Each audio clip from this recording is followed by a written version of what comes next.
everybody sitting at home in front of your Google Watches, your Alexa mirrors, your fancy microwave PCs, give a warm and messy welcome to game dev legend that is Brian Hicks. Welcome to the stream, buddy. How you been?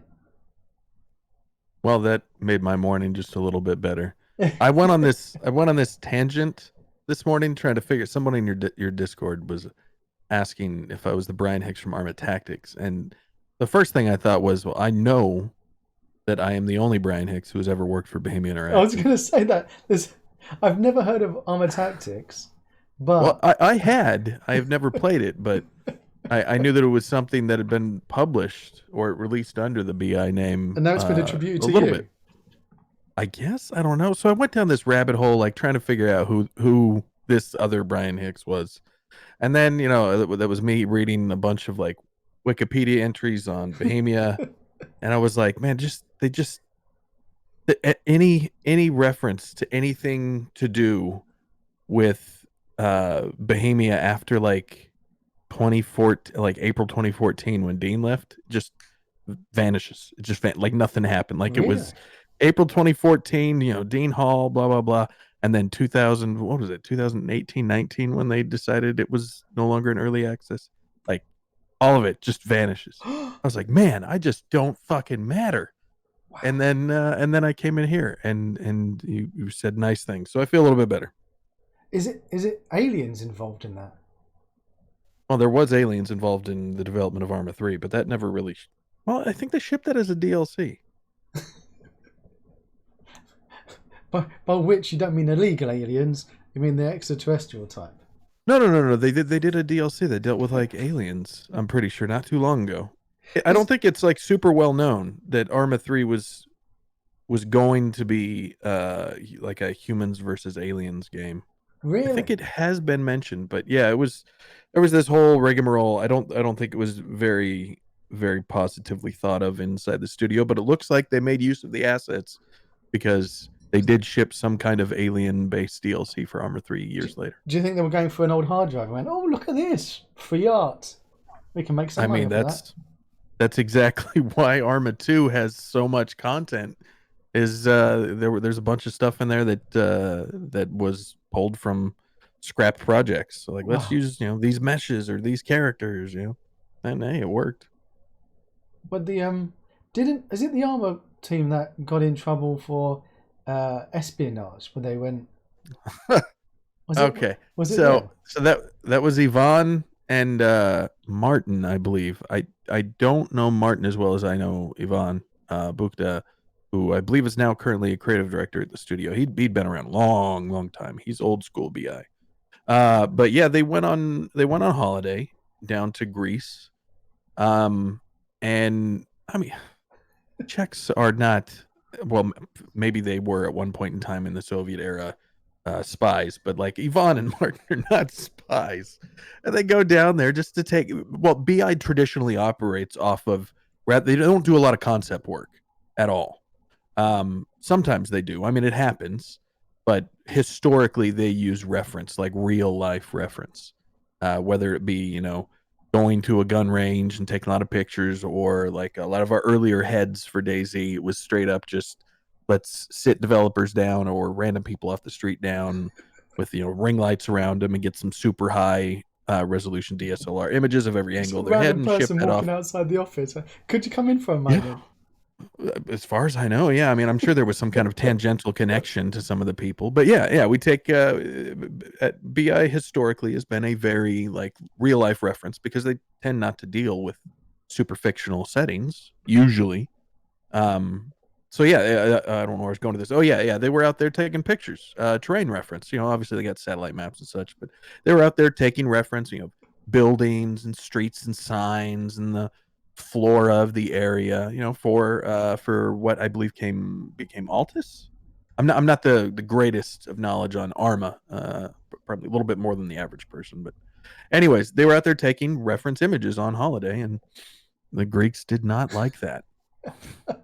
Apparently, one of the pictures I think Yvonne got was a shot of a military base in the distance. It's not like, as far as I know, Oh, it's not like so it wasn't. they It put weren't like foot on right the next base. to it then.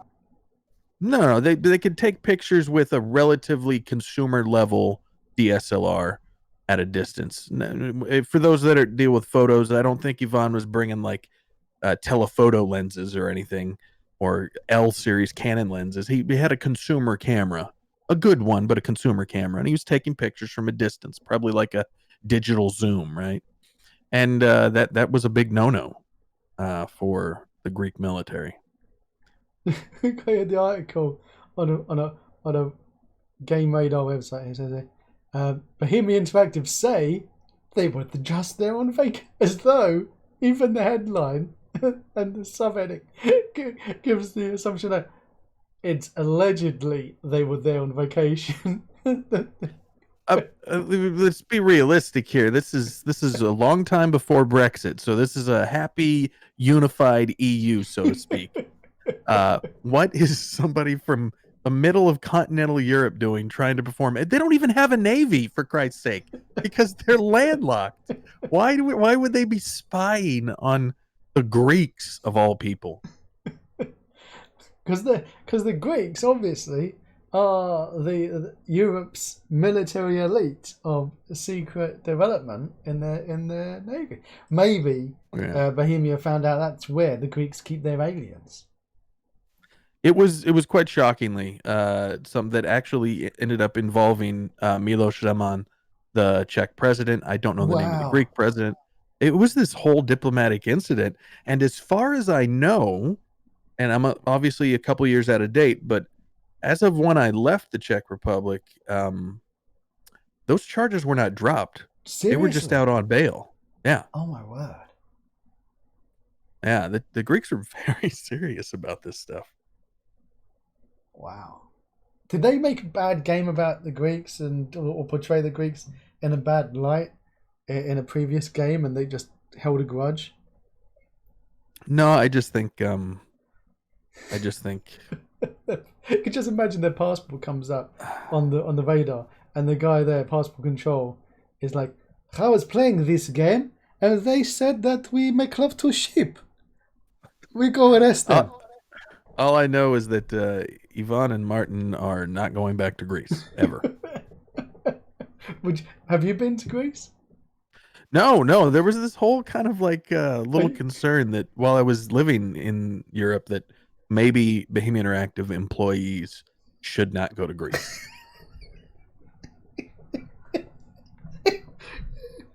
So for the rest of your life, are you going to avoid any country that Bohemia might have been flagged as?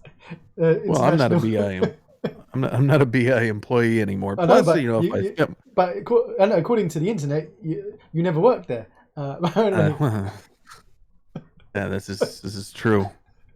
This is true. I don't know. I mean, I do have an American passport, but then again, that's not what it used to be either. So, I probably won't go to Greece. If you do want a kebab, you can always go to. They've got lots of decent Greek restaurants in New Zealand.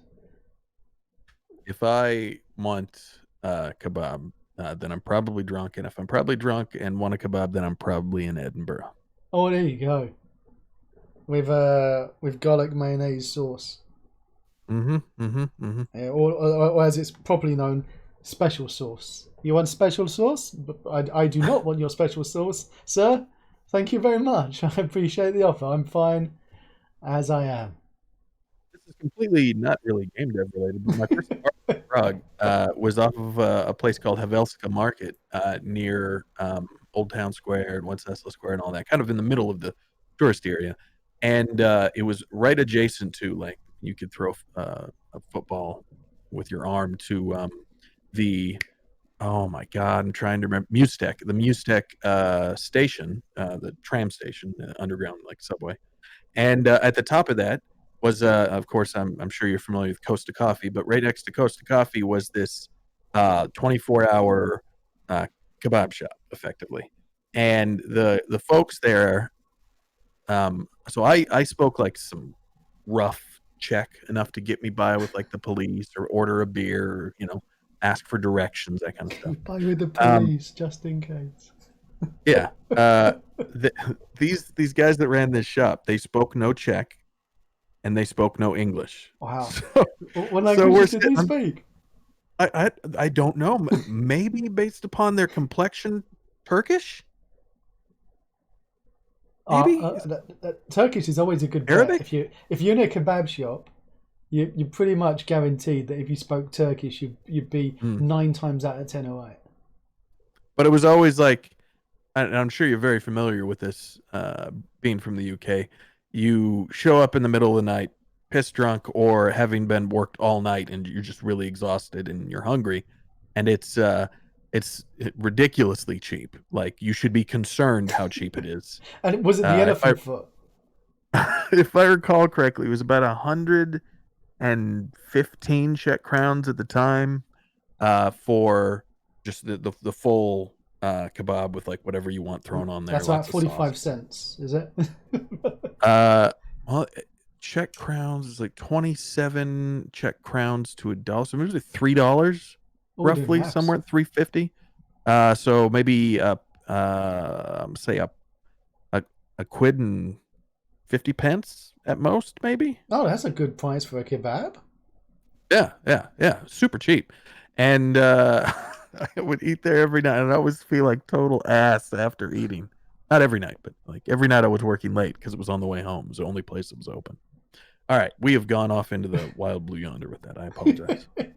No, it's very important, and it leads perfectly to prior to you being in the Czech Republic. How did you? Well, first, how did you get started, and how did you find yourself working at Bohemia, getting kebabs at 2 o'clock in the morning? Well, amusingly, that story kind of butts up against kind of the foundational principles or history of why we have games like Apex Legends or PUBG.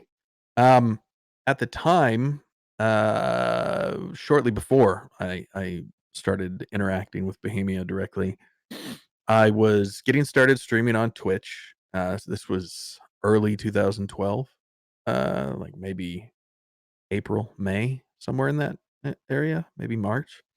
And I had been working full time because I was living in Redmond, working full time on the publishing arm of what was at the time, I believe, still called Microsoft Game Studios, and then was Microsoft Studios, and then now I think is Xbox Studios. Um, yeah, it's the old Microsoft game publishing arm.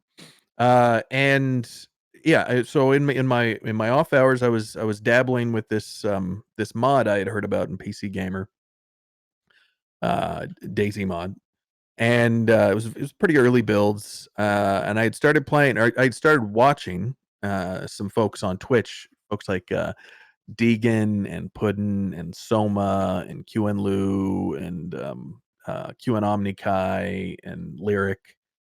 And was watching all those folks early on in Twitch when, like, if you polled like 200 viewers, you were big time. Holy shit!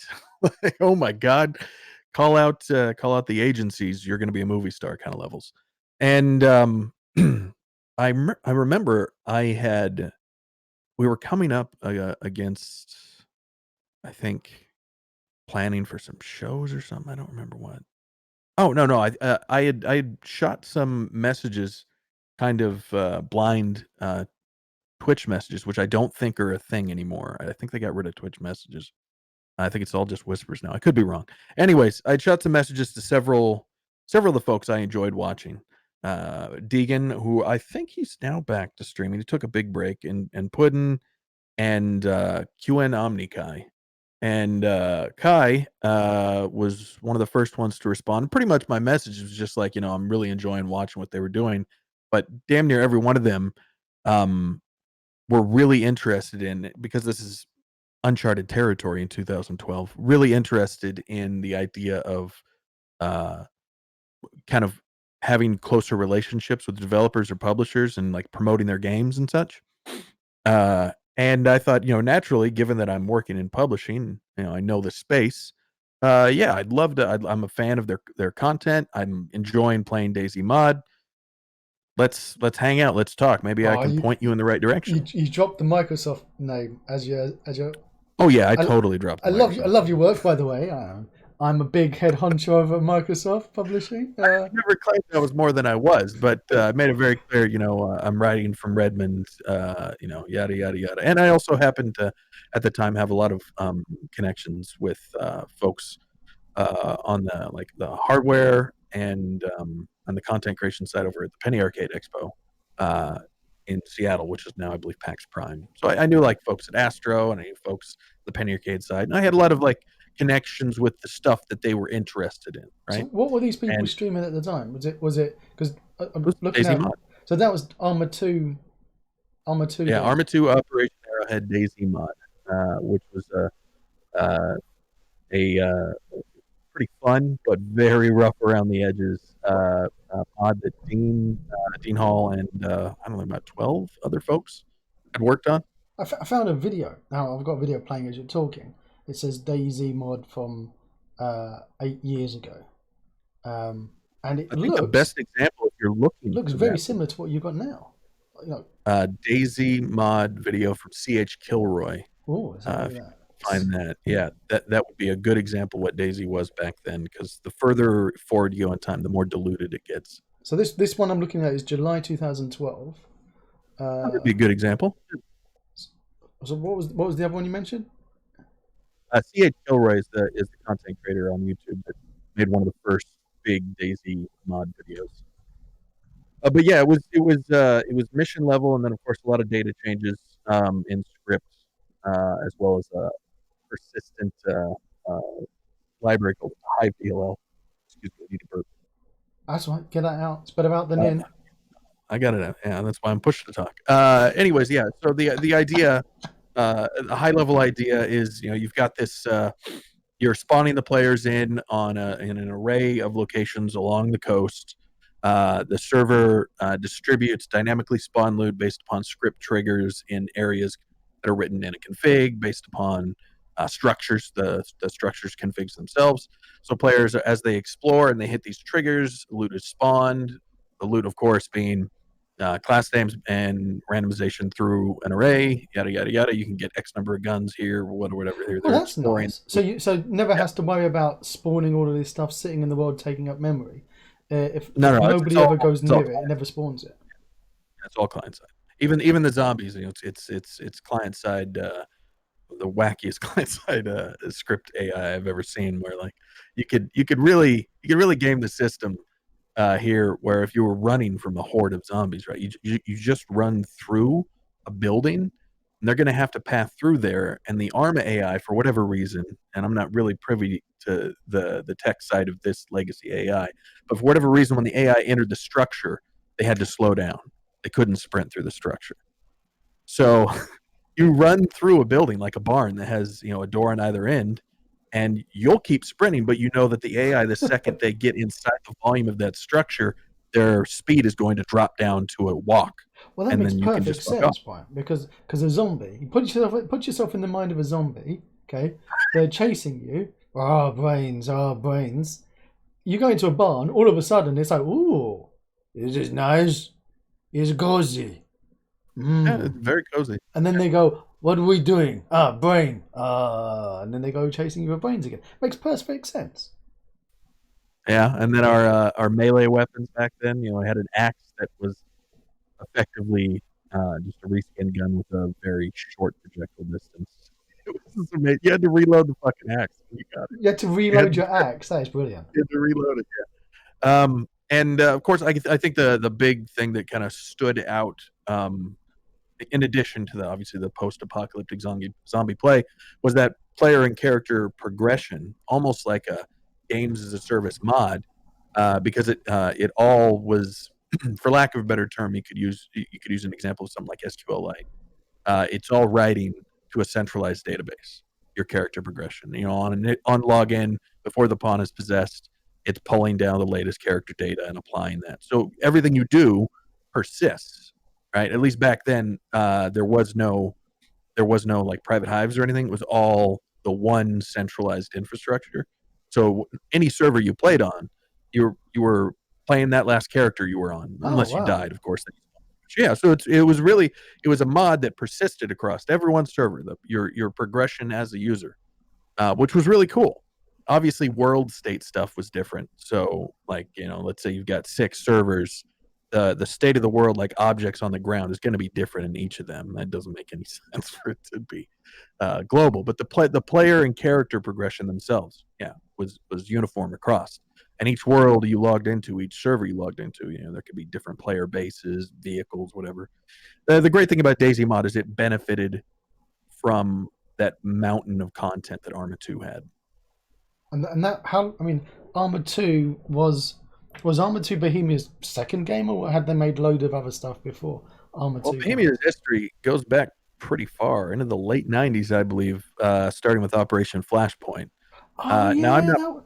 they I used to Yeah, love that game, and weren't they it was ex-military? big. No, as far as I know, there were like 3 people throughout BI's history. I could be underestimating this, but 3 people throughout BI's history who had ever served in the military. Um, they did. Uh, that's kind of how Arma got its history or its start. I believe was the idea of I believe it was the U.S. Army was using a mod of Operation Flashpoint to train folks. There's a lot of history there that I'm probably not the best to talk about, with the splintering off into Bohemia Interactive Simulations and that company being purchased or sold by someone else, and that's where like VBS, Virtual Battle Simulator, I think it is. Um, that's where that kind of lives. There's some shared core technology because it all both BI and BI Sims kind of branched off of the RV engine, Real Virtuality Engine, which is what Arma and Arma 2 and Arma 3 are on. But yeah, they're separate companies. There's a whole rigmarole there that I am probably not the best to give complex answers on.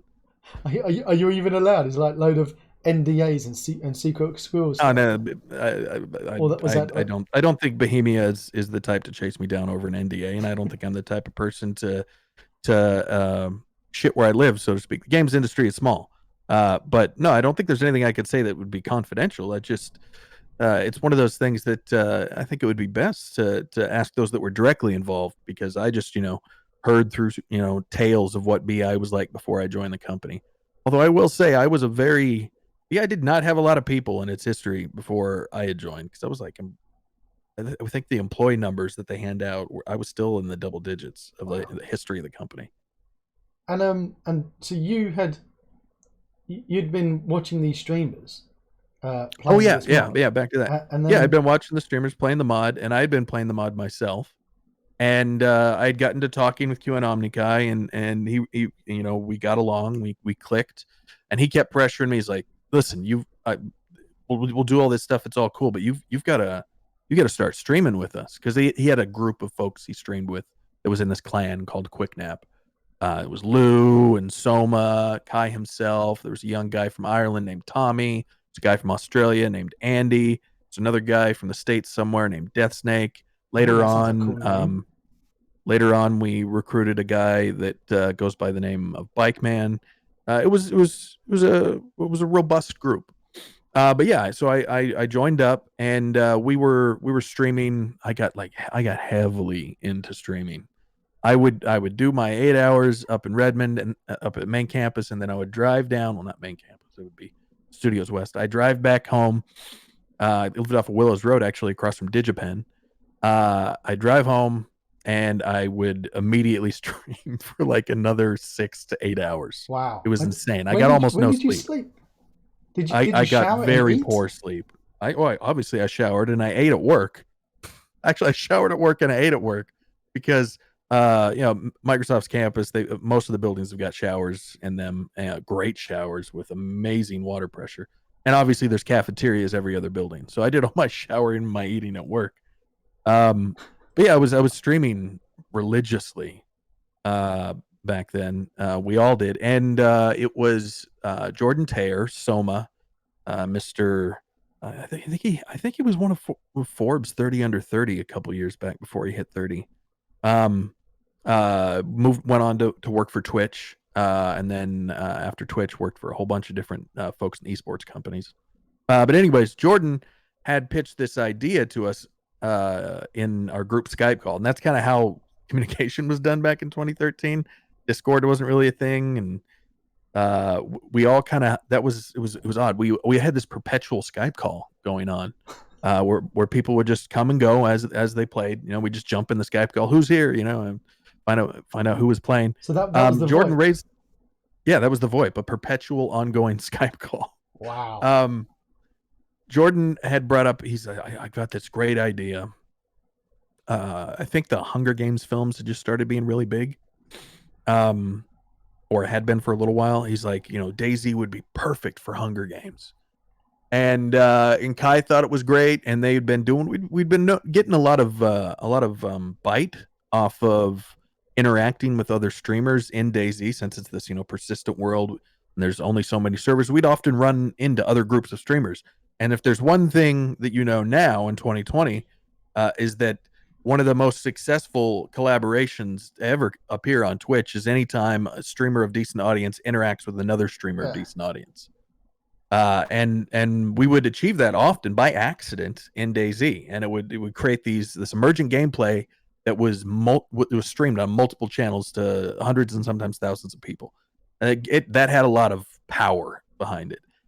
So obviously the interest on Kai and Soma's side was, oh, we've got to get a lot of people into this. We're going to start promoting it. And of course, myself working on the publishing side, over in Redmond, I thought one of the first things that came into mind was, well, fuck, if this gains traction,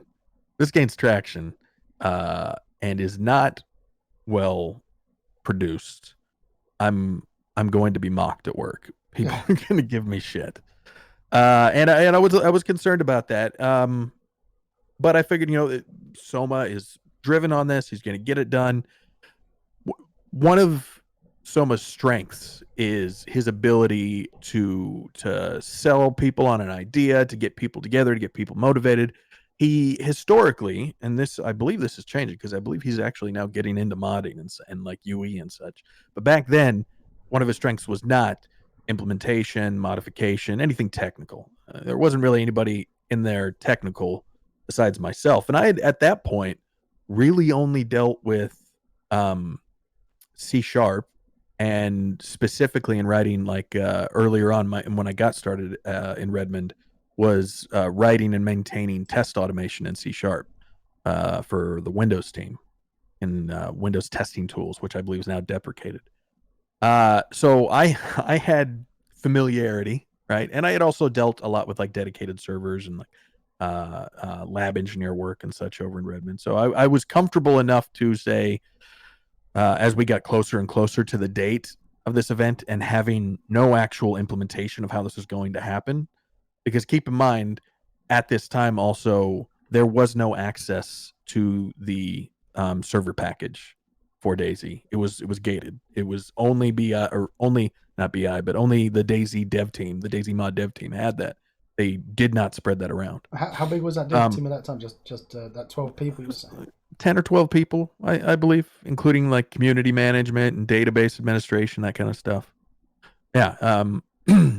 So we got kind of like I don't remember how far out it was, maybe a week, maybe 2 weeks, but we got to a threshold for myself, comfort-wise. And I was like, all right, there is a lot of people interested in this. They had already gotten like a video put together, like a little trailer, getting people hyped with names associated. We had some like, at the time, Marcus DJ Wheat over at Twitch was talking about it. There was like a lot of this Twitch hype going on. We had I can't remember his name now, Baby something. He was a StarCraft 2 player, really interested. There was a lot of traction in the realm of Twitch 2012. And this was still like spring 2012. There was a lot of traction on this idea, and I was starting to panic. Like, we have no implementation. No one knows how this is going to happen. So I started reaching out. I don't remember how I got these contacts, but I started reaching out, talking to a Scouser gentleman by the name of Lee from a GSP, a game server provider called The Lair. And Lee somehow, I believe it was Lee, had access to the server package. This was roughly around the time that a mod for DayZ mod called, was it Lingor? I think it was Lingor. Lingor Island started spreading out. So the somehow, I don't... Oh yeah, there was so many mods for that mod. at this time, it was just as like somehow someone had gotten a hold of like the Hive package and the data package, obviously packed and signed, so it's not like we could go through and do a lot of changes for DayZ. So I'm in this call. I'm trying to figure out how this operates. Doing my kind of getting my first hands on with deploying like community SQL and trying to learn how to write my own queries and that kind of stuff and set up cron jobs. All this kind of crash course into database for me. And trying to go through documentation on how SQF, which is a proprietary scripting language that Arma 2 operated off of, try to learn the syntax for that, what the proper function calls are in that engine. And Just you're really a trying marketing guy, so basically. No. So Technical project management. So your background is technical still. Yeah, technical still, but not any. Again, it was I wrote and maintained automation scripts for testing harnesses in C#. That was my development air quotes experience. So I was at least comfortable with written languages, but I had never dabbled into the idea of modding a game, and I had never dabbled into database deployment. And I granted it's SQL, it's not enterprise level, but still, I'd never dabbled in this stuff before. So I'm staying up late trying to figure this stuff out, and I got a server up and running. I started looking into what would be needed to alter things like the array, the player spawn array, so I could put in new vectors and spawn the players where I wanted them to. Long story short, we get to about, I'm gonna say 3 or 4 days before the event's supposed to go off, and I run into the wall of, oh shit, I just realized that I will have to sign and distribute the key, not the key, but the signature for all of this packed data in Arma 2, and I don't have access to that right now. I don't know how this works. I don't have time to figure out how this works. So we do have some communication between the community side of Bohemia Interactive at this point. I'm talking to a guy by the name of David Fulton, aka Dwarden, who was a contractor. He was at the time. He might be a full-time employee now, but the guy is like very dedicated to BI stuff, very community-facing, kind of dealing with server administrators and the community on that side. And he's offering help. But when I get to this point of realizing that what I'm going to need to do is I'm going to need to, as the administrator of this event, operating this event, running this server, I'm going to need to execute my own scripts on my client, inject it effectively, and impact the gameplay that way. I'm going to, too long didn't read, cheat on my own server so that I can execute this code and move players around and spawn in objects like boxes of ammunition and shit to control this event that we had written down on paper, this battle royale, this idea of 16 teams of 2 players in a controlled space, battle it out, team deathmatch style, right, until the last team standing. That's the whole idea. So I reach out to them trying to figure, like, is it possible to disable battle eye? Is this going to cause any problems during the event? And the second I start talking about disabling their anti-cheat middleware, I lost support. They're like, nope, can't do that. I'm like, but this is my server. It's my server, my database. Like, it's my walled garden. Why can I not do whatever I want? Yeah.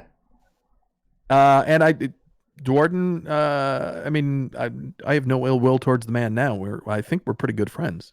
But back then he was like, nope, and he peaced out. So with no time to figure out, and in hindsight, it really was just a fucking Boolean in the server config. But I couldn't find this information. I had a lot going on, man. So I just went forward doing my testing with this enabled. Now, I did figure out before the event how to turn it off, got that Boolean flipped, but I did a bunch of testing with it enabled on my private server, and I ended up after the event getting globally banned on my primary Steam account on all BI titles that used BattleEye. I even tried sending an email to Bastian Suter, who is also now another one of good friends of mine, who's the owner and CEO of BattleEye, from my Microsoft email address saying, "Hey, here's the deal. I'm not trying to cheat in DayZ. This is what happened." I never got a response. Wow. And the funny story is, years later, when I'm launching DayZ as a standalone project, and we're starting to talk to BattleEye about using them as third-party anti-cheat software, one of my criteria was, we can talk, but not until you unban this Steam account. Well, I mean, it made sense because I couldn't even if we implemented that library, right? If we plugged their shit in, Yeah, you wouldn't be able to play your I own couldn't game. play my game. Yeah. Exactly. Anyway, so that with the event and such, I got some loose scripts written up that allowed me to control the event, and we kicked off the first DayZ Hunger Games, as we called it back then, with, I believe it was 16 teams. Two, it might have been 15. I started players in did I start in a circle or a line? I think it was a circle. I had just watched the Japanese film Battle Royale. I really like the idea of, at the start of that film, how they're kind of like throwing random bags at people, and it's like almost like a scratch off ticket of whether or not they got good stuff at the start. So we did that in the tents, right? We put some stuff in some gear, and they could make a choice as soon as we started the event. Are they going to run towards a circle and try and find good gear in those tents, not knowing what's in there? Or are they going to sprint for the closest town or city line or tree line and try and find cool stuff? This core element, that whole core, 16 teams to 2, randomized loot, last team standing, shrinking play space. It existed in 2012, early 2012. It continued to exist all the way into, I think, the last events we ran were the start of 2015, I think, and kind of stopped there for us. But it was, yeah. I mean, that's how I started. Well, I'm burying the lead. That event had a lot of success. I didn't realize this at the time because I'm sitting there at my desk at my home studio, like heads down, trying to make sure this house of cards I've built out of scripts I'm manually injecting doesn't collapse. And as the event comes to an end, the gentleman that was casting it, which was a gentleman by the name of Mike B, and another gentleman by the name of Shizzle, who streams on Twitch regularly to this day, they brought me in to their group Skype call to kind of wrap it up like the post-game show. Yeah. And I overheard Shizzle say, "All right, well, thank you all to I think we got 26,000 remaining viewers who are still here." And I kind of like fell back a little bit in my chair, like, what? 20... Nobody got these numbers back then. No one. That was still them. So how many did they have at the peak then? I don't even know. They never told me. Wow. I was a little too. I'm glad they didn't tell me because I would have been so fucking nervous if they had told me during the event. But yeah, it gained a lot of attention. A few days later, I believe Dean was tweeting about it. The Swedish LAN party DreamHack had seen the success and had talked about running their own and put out a promotional trailer for their own. There was a lot of confusion at first, thinking DreamHack had done what had just happened on Twitch, which led to Soma and Kai getting like really upset, like they're stealing our thunder. So once again, I use the @Microsoft.com email address and my general knowledge of the usual naming conventions that most game development studios or software development studios used for email aliases in a large company. And I sent an email off to 3 or 4 different variations that I assume Dean's email could have been, Dean.Hall, D.Hall, D.Hall, Hall D, whatever the case may be, and I got bounced back on most of them, but I got a bite on one. And yeah, we established communication, and PAX was coming up quickly as we were trying to organize our next event. And the long and the short of it is we met up with Dean, and Dean was the one to suggest that we ditch the Hunger Games name because we can't monetize that. No. And come up with a new name. I believe he might have actually been the one to suggest Survivor Games, given that it was a survival game. And we continued to start firing these events off from 2013 on all through 2014. No, wait, did we do through 2014? Because I moved to BI. So yeah, we did a bunch of events in 2012, wrapping up 2012. Did a bunch of events in 2013. I think we did a total of 4 maybe on the mod. This kind of snowballed as it went on. I became more and more comfortable with the SQF language. More access to the DayZ content from that mod started to become public. More mods started snowballing out. I started working closer with the DayZ and Arma modding communities over on the Bohemia Interactive forums. Found a lot of content that I liked, significantly. I kind of using that existing community and the content they were pushing out almost like Turbo Squid or Unreal Marketplace or Unity's asset store.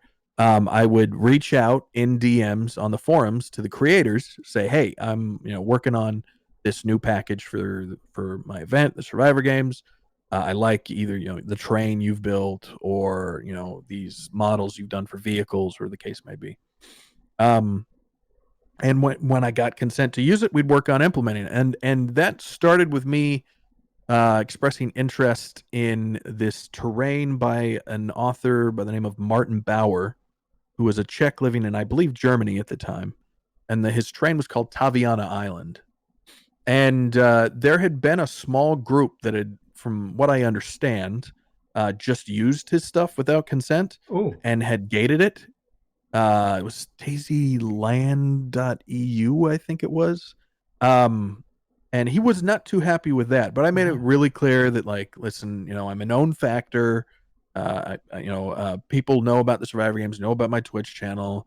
I'm happy to provide you with my employer's contact information if I jack your shit and steal it and try to monetize it. I'm working for a software developer in the games industry. There's a little bit of safety here in that I will provide you with as much information as possible to ruin my day if I ruin yours. And Martin eventually, agreed, no problem. I said I want to make it very clear, unlike this other group that had taken your content and then not distributed the server package, so only people could play on their servers, which is like 2 servers, 3 maybe, I think. I want to make it very clear that this is your terrain, that you are credited on the front, the splash screen. Make it very clear this isn't our terrain, it's yours. We're just adapting your terrain into our script package. And he was happy with that. We did a whole custom splash screen, myself and a good friend of mine from Australia. It goes by many names. Sometimes he goes by Ben. Sometimes he goes by Ian. He's a software engineer who I don't know. I think he was working in mining automation. I'm putting my foot in my mouth, but he's a very competent guy. I would say his strength, looking back now, is he wrote some fantastic tools. And everyone loves a good tools engineer, at least I think. He wrote some fantastic tools that later on really helped the Survivor Games, specifically like a pass-through tool that stood between the game server process and the database to allow us to, in real time, without having to execute over to the game server process, change like players' vectors so we can move them without using an Archon into the game server process.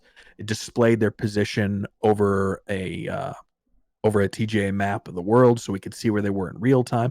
Really cool little administration tools that he put together. I believe he called the package Keyhole. Sounds very spyish now.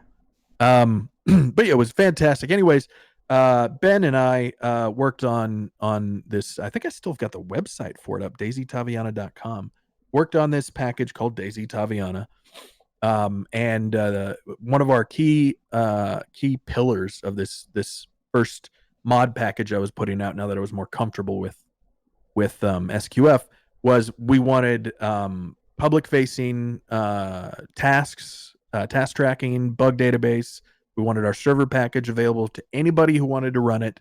And I believe I could be misremembering, but I believe we were accepting pull requests as well. And DayZ is still a mod at this time. Oh yes, still a mod at this time. So you're still doing a mod of a mod? Oh yeah, I'm doing a mod of a mod. I think at this time there wasn't a lot of those. So there was the core DayZ mod, there was DayZ Lingor. I think there might have been a content or a terrain author by the name of Icebreaker. I think it might have had Panthera out, and then we released DayZ Taviana. And to my credit, it's it's a small accomplishment in a small pond at the time, but DayZ Taviana, up until you started to see more comprehensive rewrites of the existing DayZ code, like DayZ Epoch and DayZ Origins and those kinds of stuff. In that the first, I don't know, 6 months or so of starting to see branching out interpretations of DayZ, DayZ Taviana was second only to DayZ Mod itself. Wow. And we used that package, DayZTaviana.com, to run several events afterwards, several Survivor Games events. They were set in the Taviana because I just at that point, we were starting to implement mission level changes and terrain level changes that were designed specifically for this Survivor Games Battle Royale event, which it wasn't called Battle Royale back then, but this Survivor Games event. Which was really cool. We started to become kind of like the masters of our own kingdom, being able to push changes that directly impacted the gameplay. And then we started to make some really, I thought, kind of hardcore but brave decisions in our design, where like the events were only first person, no more third person, which it was applauded by those who competed because, again, unlike Brendan Green's DayZ Battle Royale, I was very clear I did not want to publicly release a mod. We were going to continue to run these closed events, these big tournaments that we had found success on Twitch. I didn't think that it was wise for me to try and support the development of a mod in addition to the Survivor Games events, in addition to my full-time job, and in addition to streaming on Twitch. Yeah. I didn't think that was a smart call because, again, it literally was just me and Ben doing any kind of technical work at all. And it just didn't seem viable. And I think, especially coming from my paying job, I was very familiar with the concept of overscoping. So we stuck with that, and we started. I started getting as more support on the coordination of the event from Lou and Soma. And we started doing like qualifiers and semifinals to get viewers involved. So like there was these public kind of enterable, put in an application, and we picked 20 people kind of events to pick people from the general audience to give them an opportunity to compete in the big event. And it was very flattering. Dean used to tell me that he'd get his friends over in his apartment in Prague to watch what they called the DayZ Super Bowl. Oh wow! It was a big event. It was a lot of stress for me, obviously, but it was very exciting for everybody who watched. I mean, the viewer count just kept going up. I'm going to pull some numbers out of my ass, but the curve that these numbers represent is true. I think it was somewhere along the lines of like there was that 23, 26 or whatever the first event at the tail end. I was like 40 some odd thousand in the second one. I think 60 or 70 in the third. It kept growing every time we did it. It got bigger and bigger and bigger. I think the last what was the biggest size you could have? It was always 16 teams of 2, but the last event viewership wise, I believe we pulled in. I'm gonna misremember that, but I believe it was 512,000 concurrent viewers across all the streams, and 4 million unique impressions in 4 hours, or unique clicks on the videos. 4 million. It was fucking huge, and pardon my language. It was zero marketing dollars, right? It was literally just myself and Soma and Lou and Ben and just the guys around, and Bike Man, the guys around the Survivor Games team, getting together to kind of coordinate this big event. The content creators themselves promoting it, and some of the big names that you would associate with survival games or shooter games on Twitch. I mean, they were continuous Survivor Games competitors and sometimes champions. Like Lyric competed in every Survivor Games from the very first when it was Hunger Games. He is a multi-time champion. Summit 1G, he competed in I think 3 or 4, and I believe he was a champion twice, if not once. Gold Glove, and I think at some point we had Strippin and JP, and it was a lot of very large names competing in this, which of course those large names hands down are going to bring a lot of viewers. So there's got to be a lot of transparency to the credit of that. But the event itself, it was special. But you still weren't monetizing these events. No, we didn't make a dime off of any of this. It was very special. It was special to those who competed, to those who watched, to those who worked on it. And I guess to Brendan Player Unknown's credit, he recognized that straight away, and he had the time, the drive, and the artistry to make that into what we now know as the battle royale genre by making the DayZ battle royale mod. And I saw it happen, and it was right about the time I started working for BI, and I was like, nah, I need to focus on DayZ. This is where my career should be focused. Survivor games will be fine. We can come back to it later. On one hand, yeah, I think I really fucked up there, but on the other, like, did I though? Because it's really anybody's guess as to whether or not I could have come to the level of polish and enjoyment that Brendan took it to. I mean, the proof is in the pudding. He knew what he was doing. You can look at DayZ Battle Royale. You can look at H1Z1 King of the Kill. You can look at PUBG. He clearly knew what he was doing. And even more than that, he had way more passion about it than I did, obviously, because he continued to do that for years. And I think perfected the art. But the long and the short of it, to go back to how I got into BI, before Brendan started, doing that, and at the peak of the Survivor Games experience, they started talking. They being Bohemia and Dean started publicly talking about DayZ becoming its own standalone game, and everybody was excited about this. Like, oh, it's going to solve all the problems, because a lot of people don't either through rose-tinted lenses or didn't actually play back in the day. But DayZ mod was very much handicapped, one, by the fact that the tech debt in Arma 2, and two, the sheer limitations on something that's 100% client side authoritative. You get, oh my god, security wise it was a nightmare. Just consistently, anybody that could inject a script could had the authority to change the vector of your character to whatever they wanted it to be. They could parachute buses onto you, artillery strikes, killer cows. They had a thing called Thunderdome where someone would execute a script that grabbed every player currently active on the server and gave them positions that they had to be inside this kind of like stadium built out of HESCO barriers that were script created objects.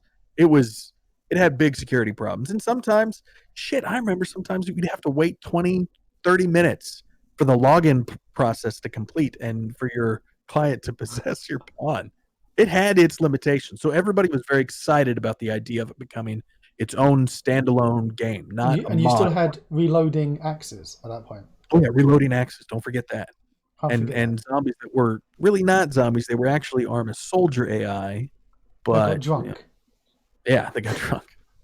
So I started, since I had Dean's contact and we were talking back and forth. And I was in publishing. I was just down the hall from Chris Charla, who at the time was the portfolio manager for Microsoft Game Studios. So what I would do is, since I was very familiar with Bohemia Interactive and their concerns, I was obviously very familiar with the process of publishing and supporting titles from third-party developers internal to Microsoft's processes. I would go back and forth. I'd talk to Chris about, like, hey, Chris, so I know these guys. I'm sure you've heard about this DayZ mod. It's kind of been all over PC Gamer and Twitch and such, which Twitch wasn't really a big thing at that point, but he was aware of it because, again, he's the portfolio manager. I was like, I think I can bridge the gap here, because there was some mistrust on the corporate level side of Bohemia towards Microsoft, because if you look into their history, they had a very rough time with Codemasters. They had a very rough time anytime they dealt with a big external company. It was always a nightmare for them. So I'd go and I'd talk to Dean. He'd be like, Dean, here's the things that Microsoft does not. I probably shouldn't have done this, but I was like, Dean, here's the things you should ask Microsoft for. They might push back on, but 100% they can provide you. This is what it actually costs Microsoft, so you can, talk them down on the overall dollar value of some of this stuff. And then I go down to Chris's office and be like, Chris, these are the concerns that they actually have that they might spell out for you. And I was doing this back and forth for, what felt like several months. And in one of the emails, right before Dean was heading to Mount Everest, I kind of jokingly at the end, I was like, "Man, at this point, you should just hire me." And Dean's response was, "I'd love to." And then I think I responded back something along the lines of, "We'll do it." And this was shortly before E3 2012. Which I believe was when we first publicly showed the Xbox One, like to consumers, like you could come in and touch it. Um, and yeah, Dean was like, can you come to the Bohemia Interactive booth on the show floor at E3 and meet Mark, our CEO?" And I went and I talked to my direct manager, and I had several titles I was supporting that were on the show floor that year. And they needed people that had experience with the Xbox One hardware in case anything went wrong. So like, yeah, we'll just attach you to the Microsoft group going down for the Xbox booth, and you can do your interview while you're down there supporting that. So I go down and I do the setup for our demo machines, which at that time I don't know if a lot of people knew this, although I think it leaked at the press because one of the machines overheated. We didn't actually have console hardware; they were PCs. Obviously, they're PCs with the same, hardware that we're going to put in the final plastic, but it was a PC It was a tower. scam. Um, so I'm responsible for getting that from LAX and taking it to the show floor, getting it all hooked up to the booth that the booth people had provided, and making sure that the proper latest image is installed on the machine of the titles I was working on, and as well as I think I was supporting Capybara over at the Twitch booth for Super Time Force at that time. So I had to go back and forth between two halls, and then I had my interview with Marek at the Bohemia Interactive booth at E3, which is the only time I'm aware that they actually had a booth and not a kiosk, like a full size booth on the show floor. And I went there and I met with Marek. They were showing off a very early build of DayZ on their machines, and the interview went well. And Marek asked if I could come out to Prague for a 2-week long working interview. What? A 2-week interview? Yeah, yeah. Wow. And I talked to my direct manager at Microsoft, and they were, to their credit, they were in full support of. And it's actually one of the things that I was told as I was asking about this that sticks with me to this day is I was kind of surprised at how supportive they were. And the gentleman said, it was Kirby Leong, said, "Well, Brian, the games industry is very small, and 5 years from now, I could be working for you. You never know who you could be working for. Yeah. So it's in everyone's best interest to not be an asshole and to support each other." I was like, That's "Oh, a great mentality. yeah, yeah." I think Kirby's working for Nvidia now. But yeah, so I found people to cover the titles I was responsible for, as far as like communication and guiding them through release management, that kind of stuff. Um, and I flew off to the Czech Republic. Worked in a small village called I'm gonna fuck this up because I haven't spoken Czech for years. Mishek Podbrdy, Oh, I know that place. It's which lovely. is Mishek under the hills, I believe it is, or by the hills. We've got some Czech people in chat. They'll be able to tell us. Oh no, well, uh, uh, I'm trying to remember. Apologies. Either way, bequeath your patience with Oh, my pigeon check.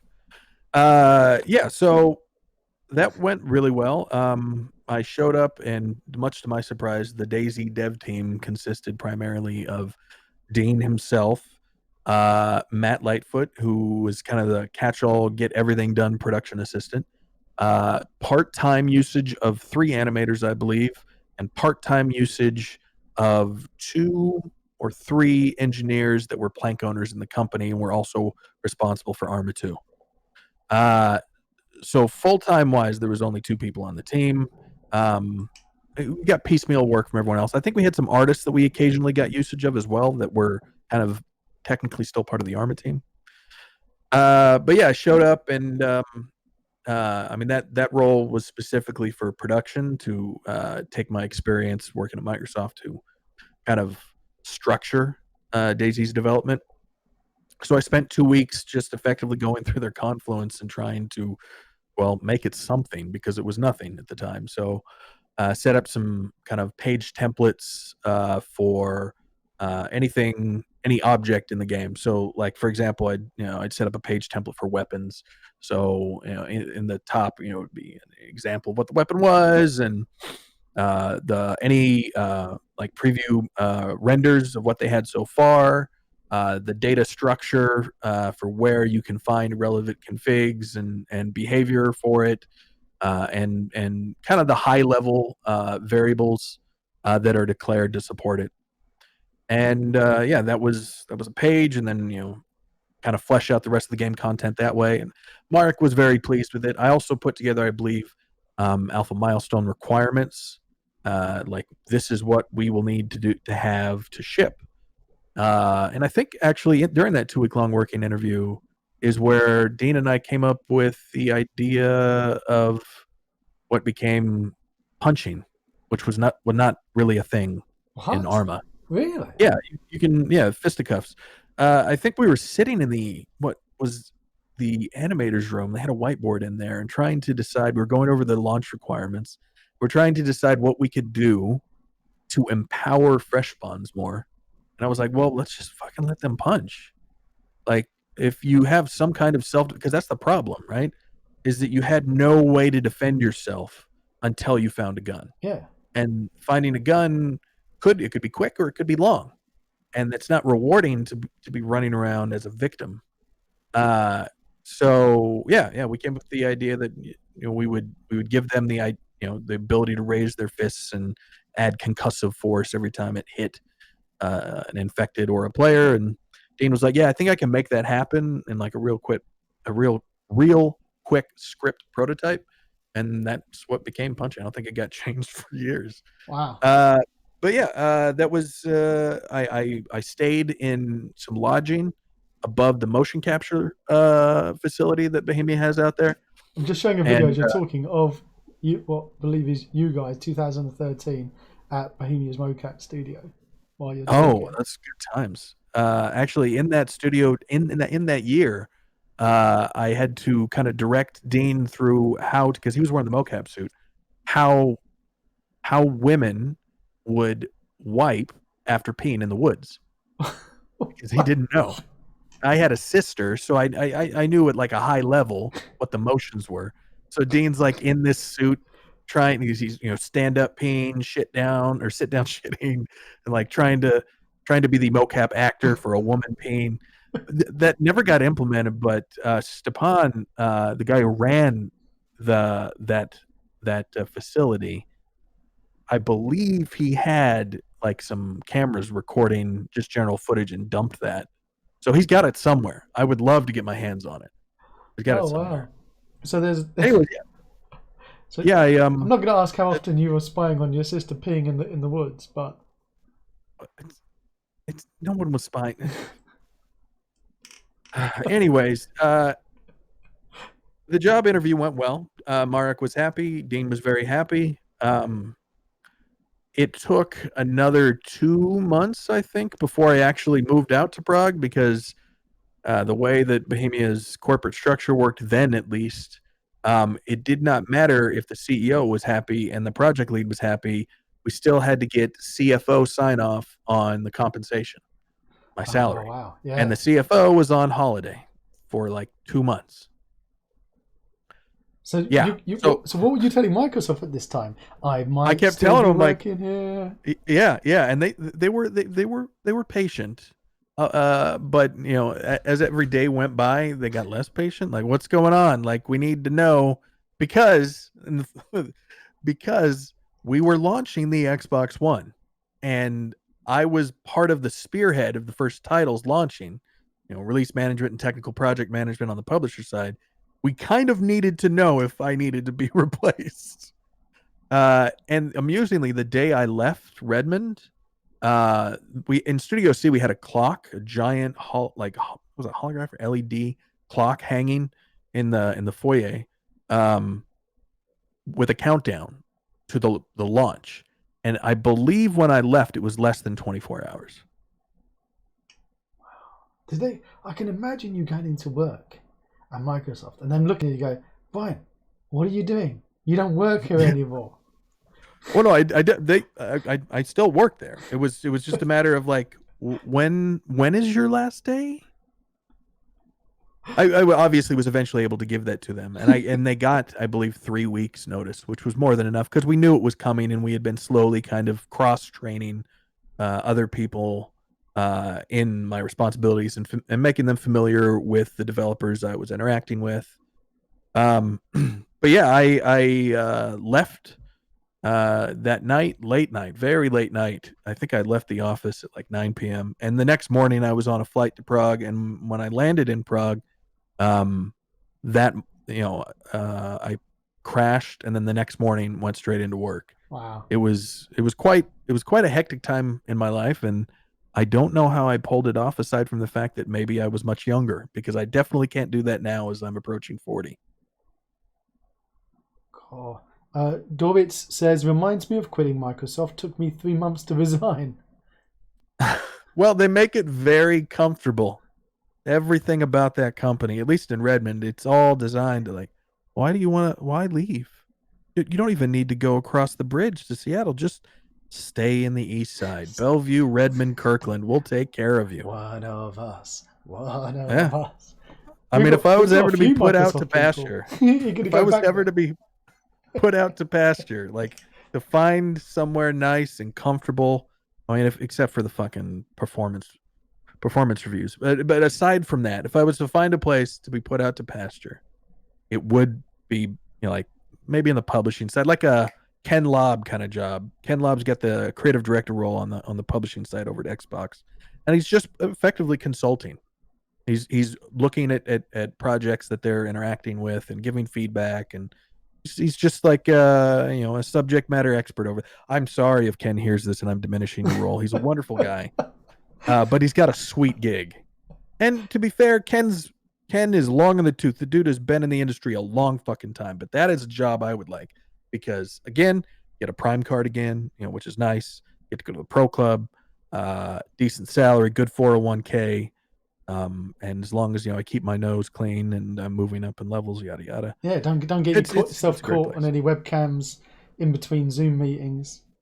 Listen, I amusingly just left Microsoft yet again to join RocketWorks, having been a creative director over at InXile Entertainment before, during, and after the acquisition.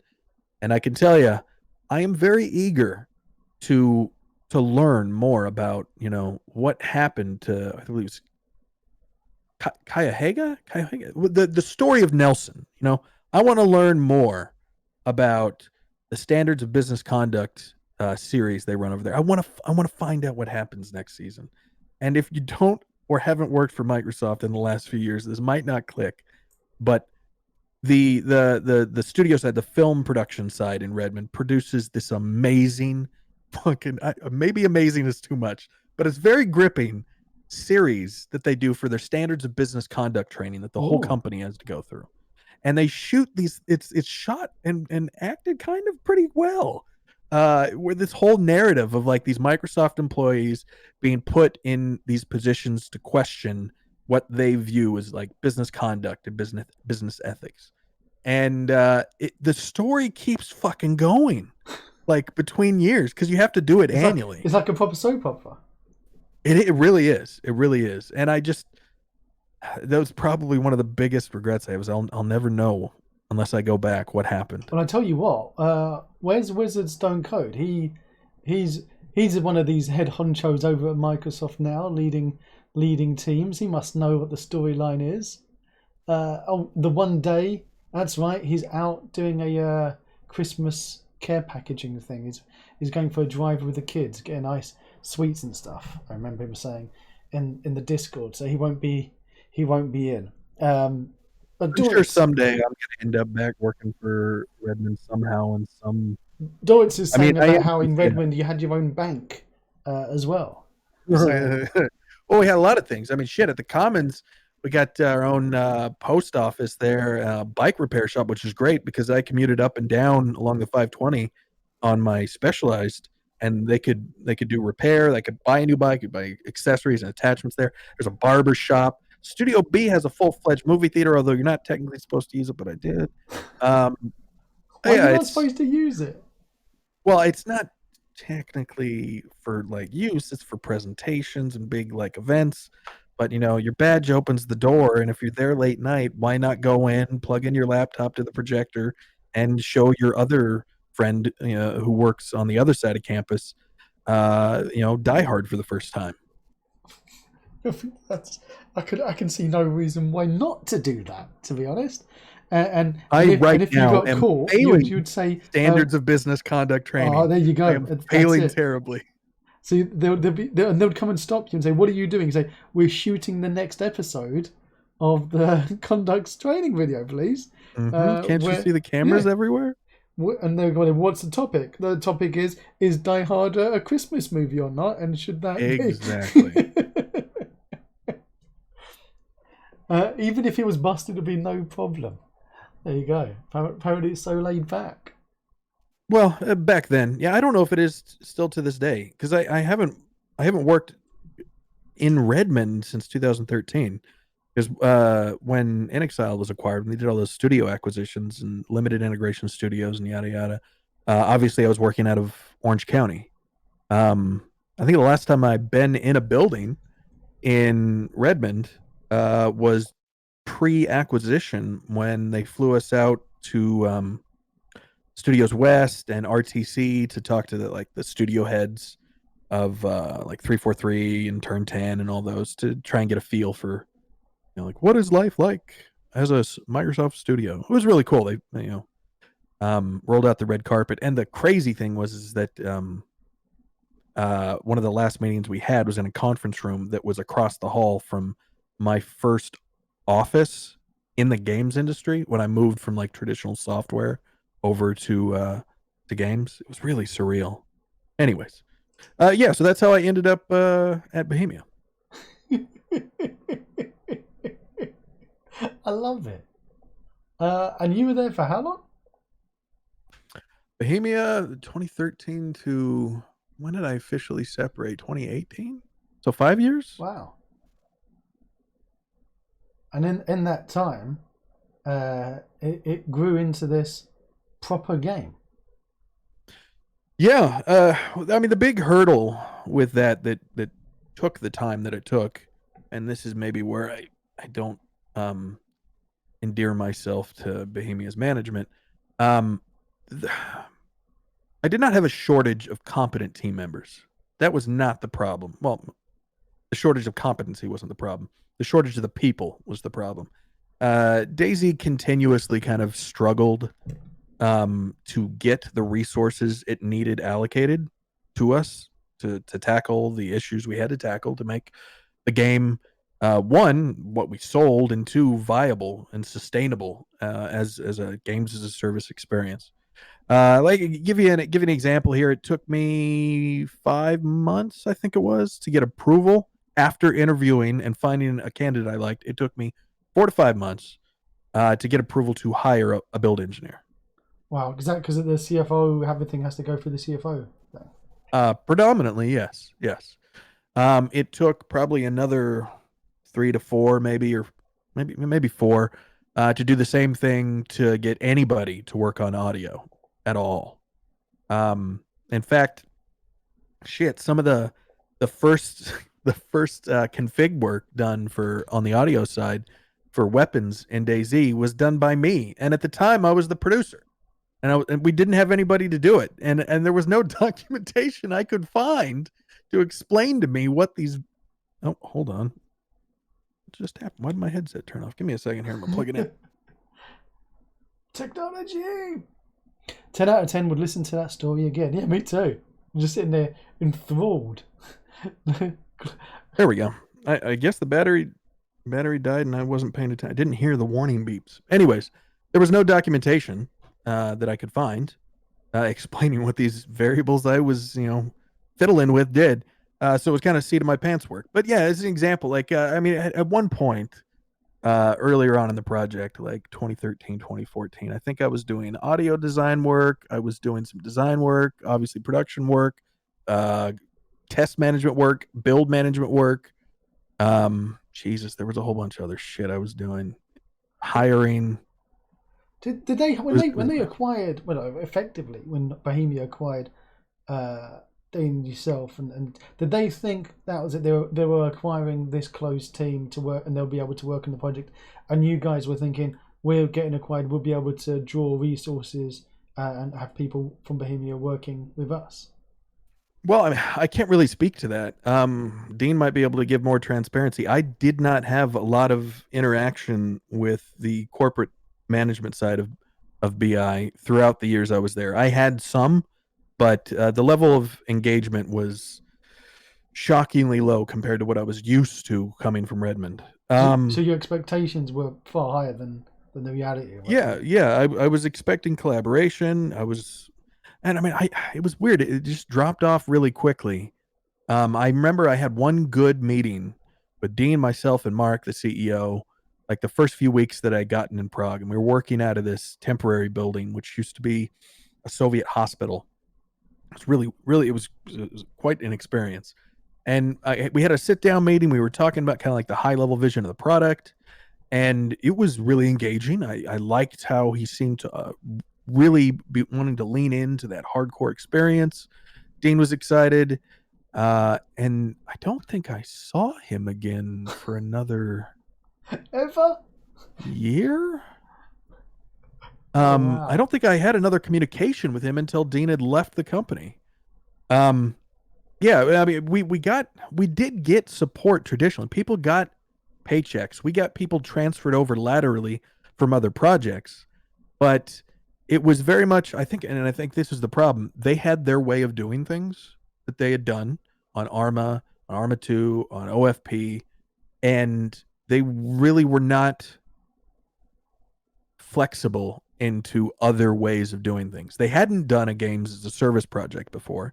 And this is very clearly demonstrated in the fact that I had gotten quotes from infrastructure providers. Specifically, an example that we ended up going with would be Multiplay, which used to do infrastructure and game services. Now I think they only do infrastructure for developers, but used to I got the quote from them for everything we would need, from load balancers to the servlet database to the actual database, redundancies, all that kind of shit. Got it all quoted out, and I was sending it over. I needed to get financial approval, obviously, to spend the money, and we Yeah. obviously needed that hardware to run the fucking service. Pardon my French. But I kept sending it and getting nothing, sending it and getting nothing, and it got to 2 weeks before go time Wow. for the product. And Multiplay was sweating bullets. They're like, we have provisioning time here, dude. I'm going as fast as I can. So I made it very clear. I'm like, okay, so here's what's going to happen. If I don't get approval on this, we don't launch DayZ. And then I got a snarky email back saying, well, I wish you would have told us that. Like, I've been emailing you for months. Wow. I mean, we got it up and running, and to Multiplay's credit, they scrambled, they got the hardware we needed. We launched that service with no unexpected downtime. There was no like breaking of the infrastructure. We had a 12-hour bridge call. We had a DBA in the call to analyze the load on the database and optimize where needed in our queries. It went really well. It was difficult, but it went really well. And a lot of people don't realize that the product launched on Steam with effectively 3 months of principal development, because there was a prototype team before, but again, it was a handful of people to write a product that ideally should be developed by a AAA size team. Because, I mean, it's a 256 square kilometer open world, server side authoritative, meaning all these entities are tracked server side. The simulation of these entities are tracked server side. The spawning of the AI is tracked server Yeah. side. No, The client has almost more no of these authority. dodgy people making scripts, making people No. zap into a Super Bowl arena. And I mean, it's a big fucking hurdle of a task.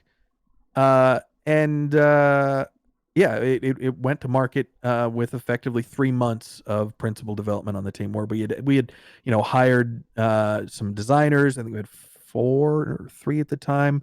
Our engineering team scaled up to include those who later on went to develop in Fusion, and the core gameplay engineering team.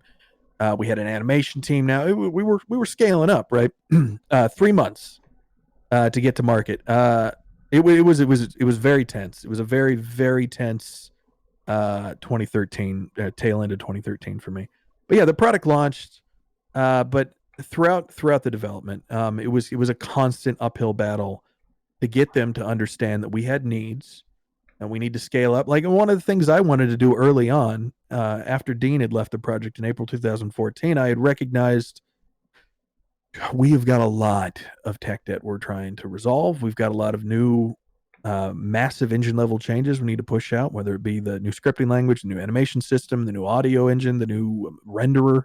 There was this whole idea of taking real virtuality, which was 15 years of multiple engineers working on who spoke multiple languages, with lacking a lot of good comment and lacking good documentation. It was like looking behind an entertainment center at home and seeing just a mess of wires. It was a behemoth. The RV engine was, and we recognized early on that we needed to change this. That it out the box, the current state of real virtuality would not serve DayZ well. And we had, I mean, we had resources to do it. Could have had more. And to BI's credit, there's one thing they definitely didn't do. They never really pushed on us time wise. I did not get that feeling of like, you've got to have milestone X out here and you've got this finite amount of time. And it was not a cyberpunk kind of. No, we didn't have that. But unfortunately, they've fortunately or unfortunately, we didn't have that because we were out to market and we were selling like fucking hotcakes, like millions of units. And we had a lot of interest, and there were initiatives that I had taken that continued to offload the cost of operating the service and increase revenue coming in, like the idea of private hives. We couldn't release the server package at that time because, again, at that moment in development, the servlet, the pass through between the game server process and the actual database, was written in Java, and we couldn't distribute the source for it, obviously for security reasons. So there wasn't the idea of distributing the server package was just not viable. There was one core infrastructure. There was that servlet. We were not set up to spread the seeds yet. It was something that was going to happen, but weren't set up for that yet. So to offload the cost of the service, I started working with the game server providers to effectively, and the engineer responsible for that servlet and the database schema, to split it into shards and add this new identifier that was a shard ID for items and characters, so that we could allow people through authorized game server providers rent a shard on our existing database and rent a game server through these authorized game server providers who were under NDA and professional companies that we had worked with, that we knew we could give them the server package, so people could go and rent a game server and have their own private slice of DayZ without giving them access to the binaries. And that worked pretty well. And obviously there was a cost for that. People had to pay, and that fee, which was negligible to the cost of the actual renting the bare metal server, that fee offset our operational costs, because in the end, operational costs of running a database over a calendar year is negligible to the cost of an employee. It's small in relative comparison for a company, at least, So those decisions like that, offloading the operational costs of running DayZ, and the fact that we were still selling a lot of units. I mean, the calendar year of 2014, we didn't leave the number one global top seller the entire year. And Bohemia still weren't giving more attention to you guys. More support. I mean, granted, this opinion is coming from my perspective, but my perspective and the perspective of the team at the time is that we were the redheaded stepchild. Yeah. That Bohemia was known for making Operation Flashpoint, known for making Arma. That was their bread and butter. And for them to suddenly get all the recognition on the consumer and press side for something that had nothing to do with it, really. It was a completely different experience, granted, built off of their technology. We were kind of, I mean, they were grateful for the money. I mean, they built a new wall around the Meshach studio. They bought a fucking tank. They were very grateful for it, and it helped subsidize further development on other projects as well. But I don't think there was a lot of love to Grateful that for the money, IP. resentful for the press. Yes, yes. It's kind of like it's kind of like, if you're trying to build this fantasy RPG series at this indie studio, and you're putting out multiple iterations, you're slowly building a niche fan base, and you're happy with your lot in life, and then someone happens to mod that into a fucking cyberpunk game, I guess. Let's use that as an example, and that's what blows up, and not the thing that you love and have worked on for years. I can't blame them for that. That had to have sucked. Yeah. Anyways, we were fighting for things. I mean, for Christ's sake, our lead artists, the chairs, the chairs they had us working. This is the dumbest thing to bitch about, but the chairs they had us working on there were giving him back pains, and I needed my lead artist in the office. Right, I needed him in the office. So downstairs there was a company in this building we're in that sold office supplies, and I went down there with him, and I had him pick out a chair. And we couldn't get financial sign off for it from the CFO because it was taking time to get him to answer. And I needed him in the office. It was critical for him to be in the office because we were using a lot of external contractors at that time for the art side. And he needed to be there, obviously, to liaise with them. So I said, fuck it. I'll buy the chair. And then I will take the receipt and put it in as an expense claim. I did not earn a lot of appreciation from the CFO for that. But he got his chair, and he was working in the office. Often I ran afoul of BI's corporate side. And maybe this sounds like me toot my own horn, but this is where my principles fall in the industry.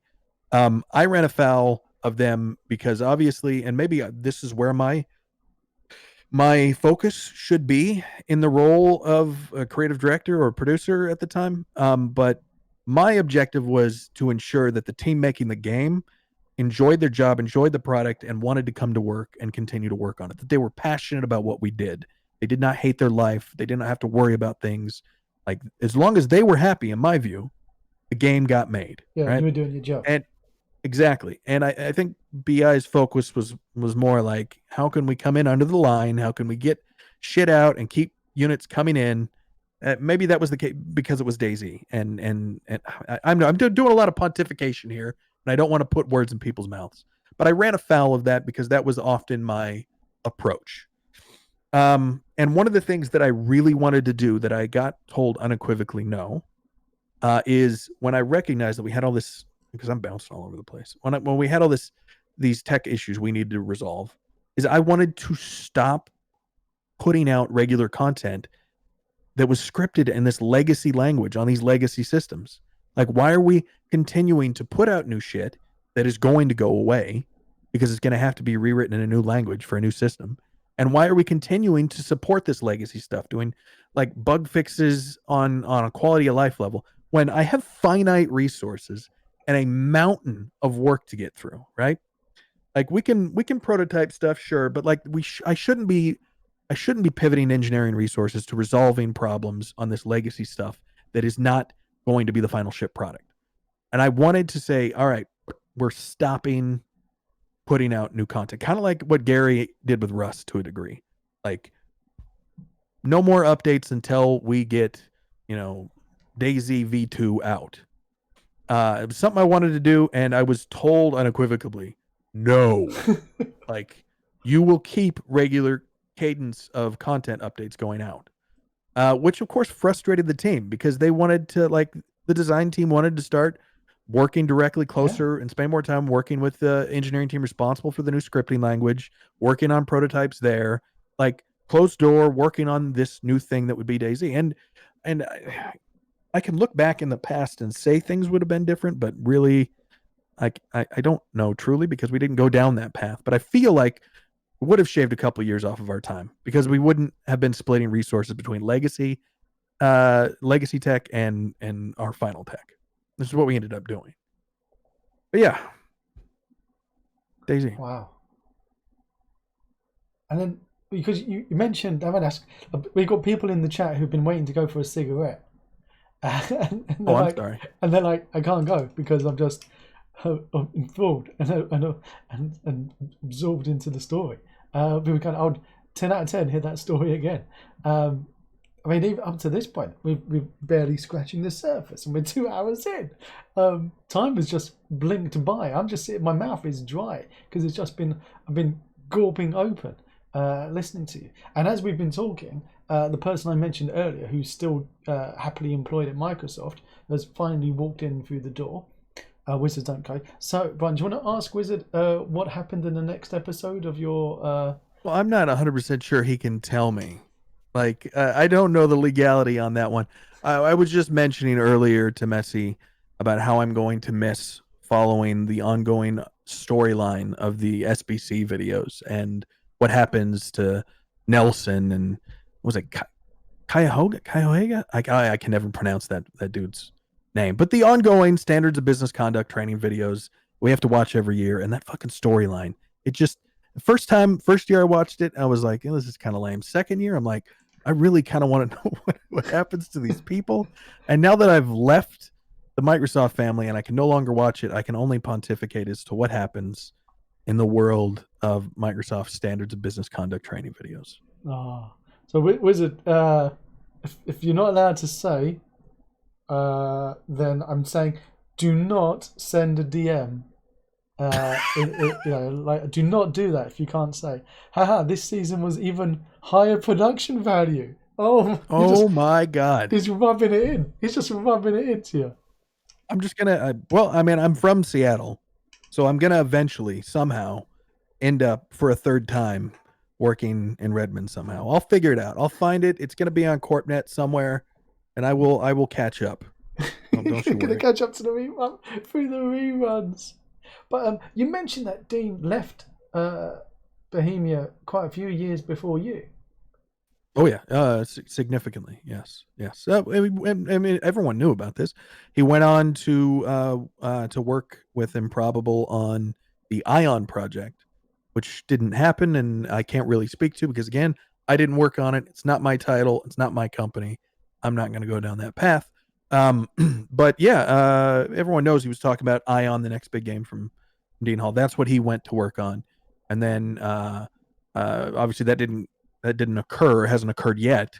And he also then after that left the UK and headed back to New Zealand and started the Rocketworks Dunedin office. And of course, they put out Out of Ammo and Stationeers. Yeah, he's been a very busy man. And you, after leaving Bohemia, what happened to the legend that is Brian Hicks? And why did you leave? Well, I left out of a matter of principle. Was it the chair? No, it wasn't the chair. It was many chairs adding up. There's a lot of things that added up to it. One of which we can go back to the Survivor game stuff. So Dean had been trying for years, and I had been trying for years since before there was an H1Z1 King of the Kill. We've been trying to convince Bohemia, you got to do something with the Survivor game stuff. Like, holy shit, you've got to buy the rights. We've got to. He wanted to do a DayZ product called DayZ Arena. I wanted to do Survivor games as a standalone title. We wanted Bohemia to take it seriously. Yeah. And I had actually put together a pitch deck with the help of Sean. What is Sean's last name? I'm so sorry, Sean. Sean from ESL. He knows who he is. I'm so sorry. I'm bad with surnames.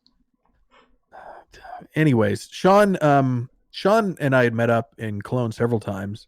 And the ESL, some of the ESL folks, including oh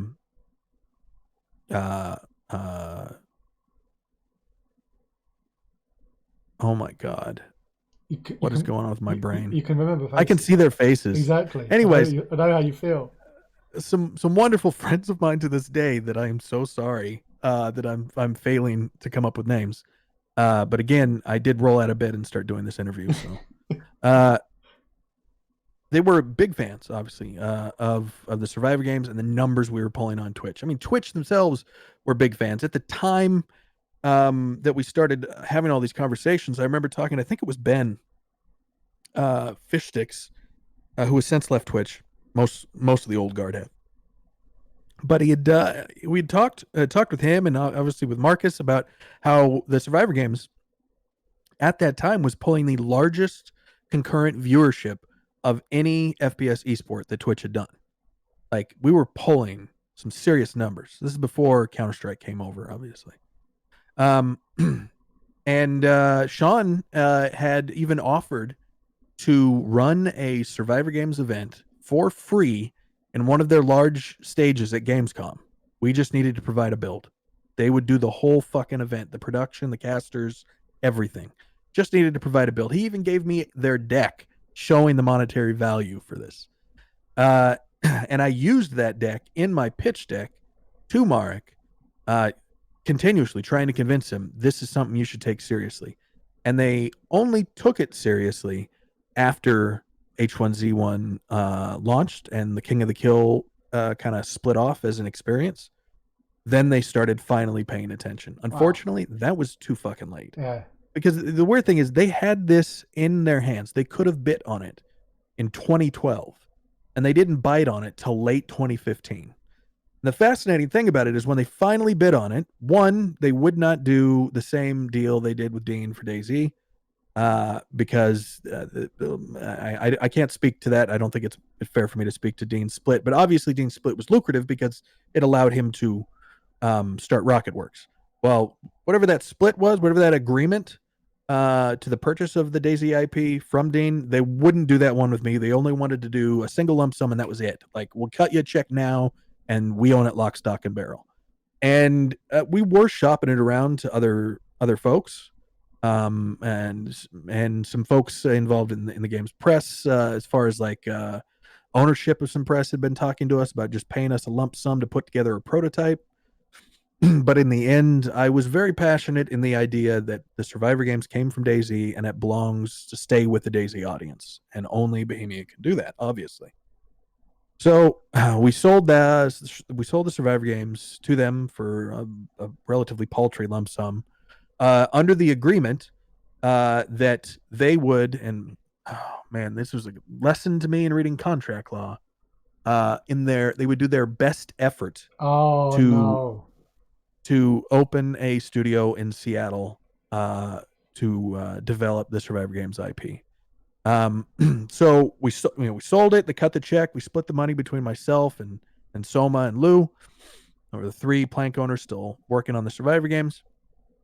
And from that point, I started making plans to fly back out to Seattle, ahead of BI opening the office to kind of start the ball rolling. We had picked up Lou as an external contractor working on the Survivor Games design documents. BI had splintered off some folks in Bohemia Interactive Bratislava to start working on like a first playable modification of DayZ for this. And I was like, that's fine. We're going to open the BI Seattle office. I can continue my creative director work on DayZ remotely, because at this point, like, all the design is fucking done. Like, we're not, if anything, we're cutting back scope. We're not, there's nothing new to be scoped out. We've got the mechanics done. It's all at this point engineering, implementation, and then rewriting into the new systems. So I can do that remotely. I don't need to be in the office day and day. So yeah, we headed out. This is like late 2015 or early 2016. I'm trying to remember.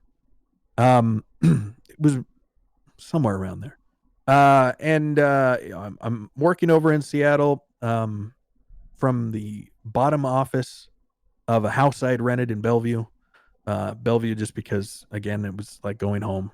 Bellevue, Redmond, Kirkland's the east side of Seattle. It's where main campus and all the tech stuff is. It just felt right to go home there. So I rented a nice 2-story house in a suburb, very close to campus, so I could continue running on the trails I used to run on. It was very cathartic for me. And I was working on check hours, which meant that I was asleep during the day in the States and awake at night.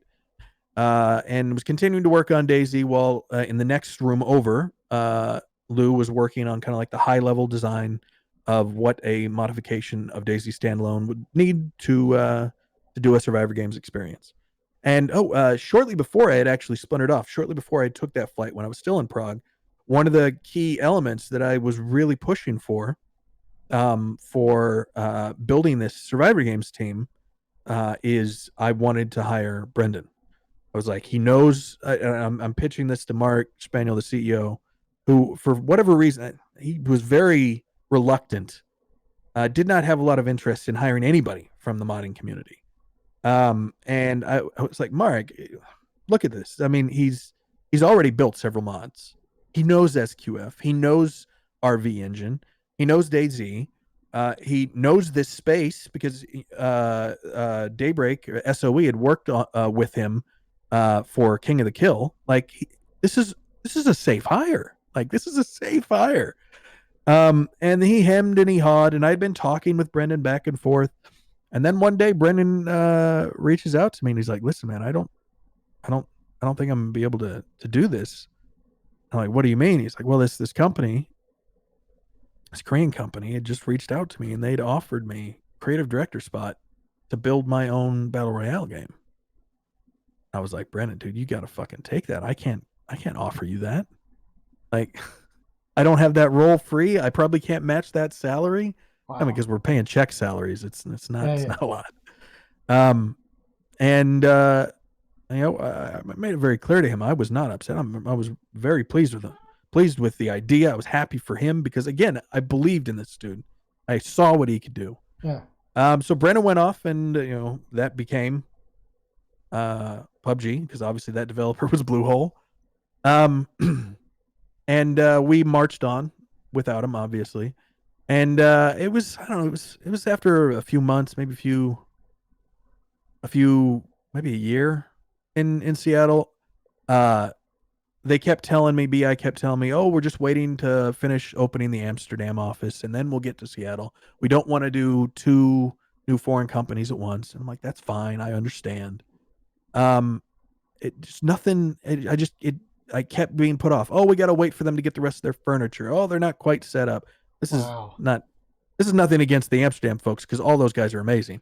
But obviously nothing was happening. And I was clashing a lot with a couple people on the production side and the marketing side of Bohemia attached to DayZ. More so the marketing than the production. The production, I was just finding it very difficult to manage people from America. I was not getting the same bang for my buck as I was in the office. That was a misstep for me. I clearly should have stayed. And I was butting heads continuously with this person on the marketing side. And it got to a point where I was just fucking livid. The person who was handling kind of project lead role over there, I felt was just listening to me. I'm sure we've all encountered these people in the industry. Great listener. Makes you feel like you're heard, but nothing happens. Nothing happens. Your problem persists. So he's just a bucket of water to cool you off when you blow your top.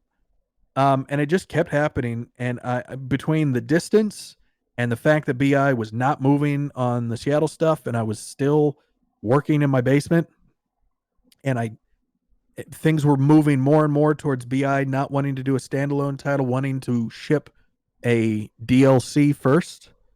I was getting frustrated. I was getting fed up. DayZ had at this point, they had already crossed a lot of the big tech hurdles. The new renderer was out. The new audio engine was out. All that really was left was the scripting language move over. And that was just a rewrite of existing systems. This was a matter of throwing resources at it. Yeah. There wasn't any more design to be done. And I made it very clear to BI, I'm not going, like, BI is not the company I want to work for the rest of my life. I'm there for DayZ. That's it. I don't want to work on ARM. I don't want to work on Ylands. That's not my thing. That's not my bailiwick. So one day I just got so fucking pissed at this guy. I messaged the gentleman working in the project lead role for DayZ, and I said, that is it for me. Like, I'm not working with this person anymore. And I had been speaking with Brian Fargo off and on through conferences. He'd been we'd spoken during talks together. He was a good friend. And the Gamescom prior, they had pitched to me, like, what's it going to take to get you to leave Bohemia and join InXile and help us make fuck. I don't know if I can say it because it shipped as something else. Help us make a cool game. Okay, that's good enough. Yeah. Well, Brian's my friend. I don't want to. Yeah, you know, a I don't cool want game's to. good. Yeah. And the cool game that they had pitched to me was something that I was like, that's fucking cool. So I told him I was like, well, one, I need a rock star producer because I don't want to handle that shit. And forgive me for using the term rock star, but it was 2016. Yeah, I was younger. And I need time to solve tech problems before launch, and I don't want to do early access. And they seemed all interested in all that. So when I reached that threshold breaking point, it was me messaging Brian saying, "All right, I don't need any more time." And it moved really quickly after that. On the BI side, they being the project lead of DayZ, asked me if I would please consider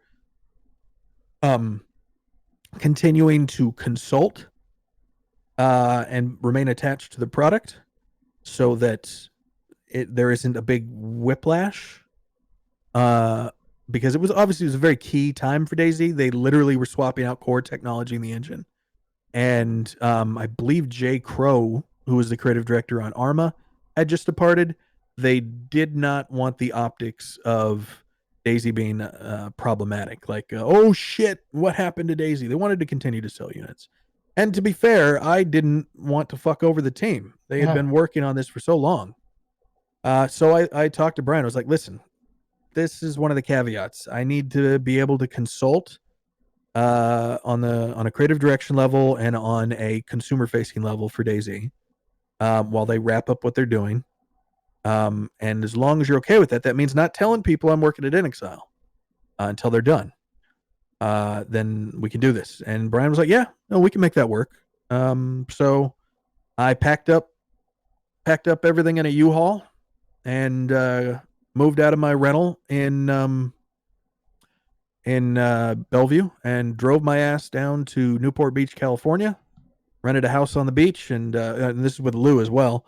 Lou continued doing external work because since he was an external contractor, he could do that from anywhere. We rented a house on the beach, and I started building the team that became Crosspoint VR. Yeah, and we did that for about 3 years. Lou came on, joined the team after reaching his own threshold with Bohemia on the Survivor games. He stepped away, and we offered him a full-time role at InXile, considering he had a good amount of extensive experience, one, in the space that we were trying to build Frostpoint towards at the time, and two, he had a lot of experience with Unreal. So yeah, that was the transition off of DayZ, which as I'm building this team and writing the GDD for what became Frostpoint VR, I'm also remotely consulting with and doing play tests with the DayZ team on them moving forward with DayZ towards releasing out of early access. Were you still speaking to that marketing guy, the bucket of water? No, because pardon my French, but fuck him. I just spat my tea out. I do not like traditional marketing approaches to products that did not start that way. And DayZ did not start that way. We were very closely integrated with the community. I wrote status reports for 2.5 years, trying to give as much transparency as I could. And I integrated with, I played games with the community. I fired up bare metal servers to host communities myself. I gave away keys. I traveled to every consumer show on the planet for damn near 3 years, showing builds off. Like, if I was going to be forced by BI to release roadmaps, I was going to make sure that I'm talking to them as often as possible. When I looked, and when I tried to look from the outside in as a user looking at DayZ, as the way I looked at Designer Dragon and Raph Koster, Rich Vogel, and Starlong at Ultima Online in the late 90s as a kid, I wanted to know more about who they were, what they were doing, what the goals were. And I thought that was my opportunity. draw that line in the sand and say, DayZ started this way, so DayZ is going to finish this way. We're going to continue talk. I don't want to fucking put together key art that doesn't look like the game, or do giveaways to try and promote a build that I'm not confident in. Like, if I don't want to push things and oversell. I don't want to go down this path. I don't like the disingenuousness of marketing approaches that lead to Sean Murray being stressed out at the launch of No Man's Sky, marketing approaches that lead to people being frustrated with what Cyberpunk is versus what was marketed. Yeah, people going on strike. I don't like that. You know when marketing's wrong, when it causes the vision to be it's harmed beyond repair, because you get one chance to make a first impression, and then all your marketing is repairing that first impression. Exactly. And I don't like trying to backpedal from the idea of what it means to talk to the developers. Often, and this isn't me detracting from the shared title of game developer from marketing people. But if you're pitching direct interaction with the developers in a developer live stream, I don't like the approach that stops bringing on people that make commits and only brings on production and marketing. Production and marketing have a place there, yes, but I don't like it when you stop seeing the people making commits at all. I don't like not hearing from them, especially on a project like DayZ. Like, these are the people that they have. I want to hear from them, and I want them to have a voice. Let it out, Brian. Let it out. And DayZ had a meteoric rise, an unparalleled success from a shoestring budget, and they deserve as much engagement with people that are passionate about their product as a brand manager does.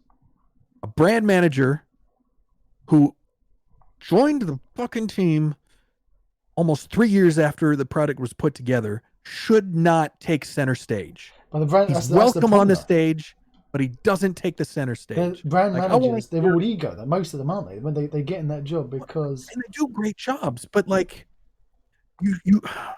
my view on production and high-level organization like that is we are there to supplement the artistry of those who are creating the product. We are not there to take the praise. We are part of the team. We are not the team.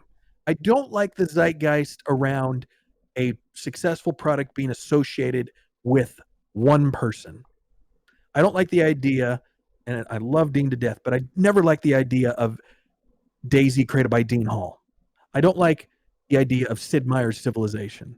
There are teams of people that get buried under the line, that put years of work into this stuff, that their families and their careers and their lives are irrevocably shaped and changed by the time that they spend working on these products.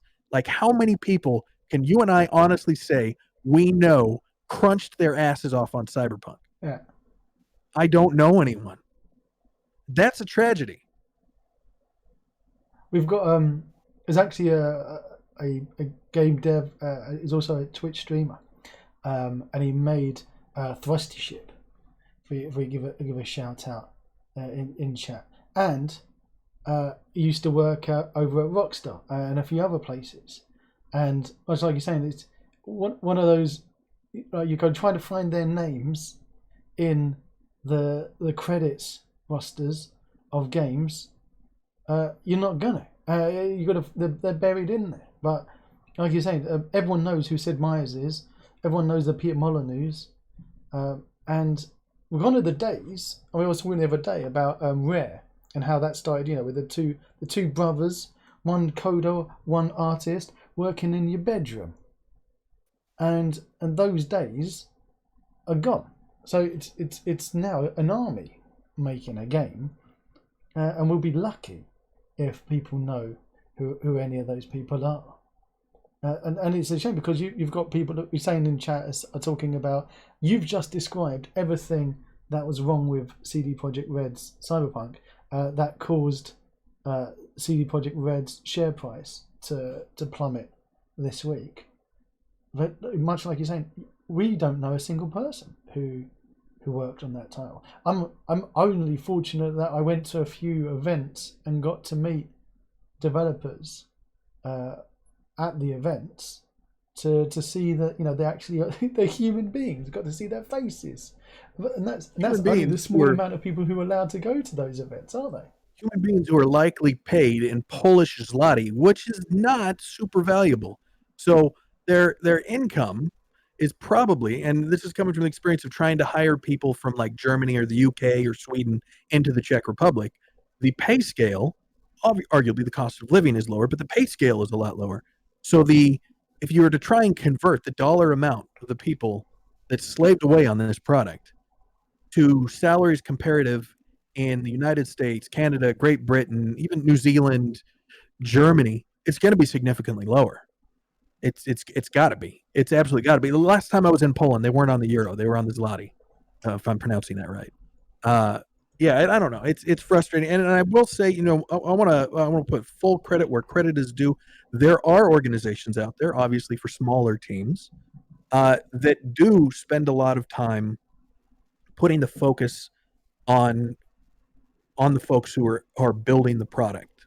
Can't believe I'm promoting this little shithead, but a buddy of mine, Dave Oshry, and I said Oshry, not Oshry this time, Dave, if you happen to hear this, because I know that's how you pronounce your name now, because you corrected me. But the New Blood team, and the title's under New Blood. Like, I have seen a lot of putting the creators of those projects front and center. Like, I know.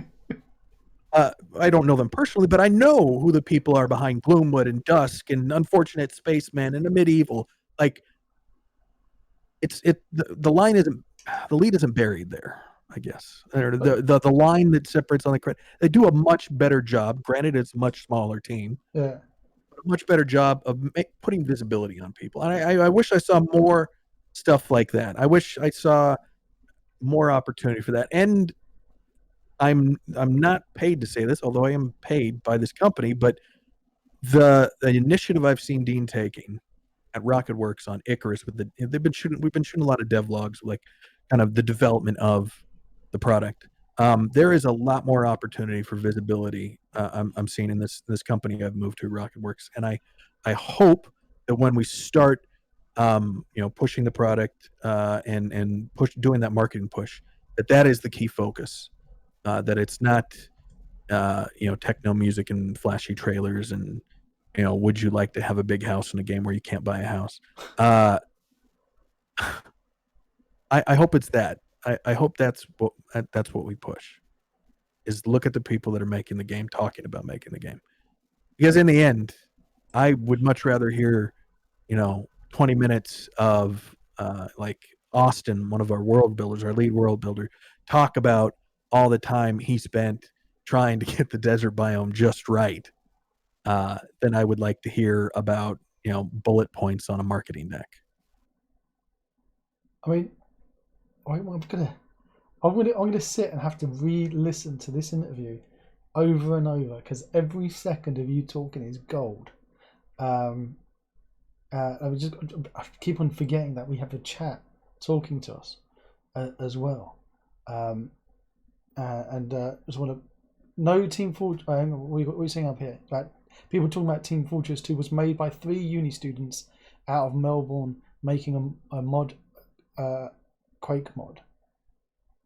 I knew it came from Quake, but I didn't know it was 3 uni students in Melbourne. That's awesome.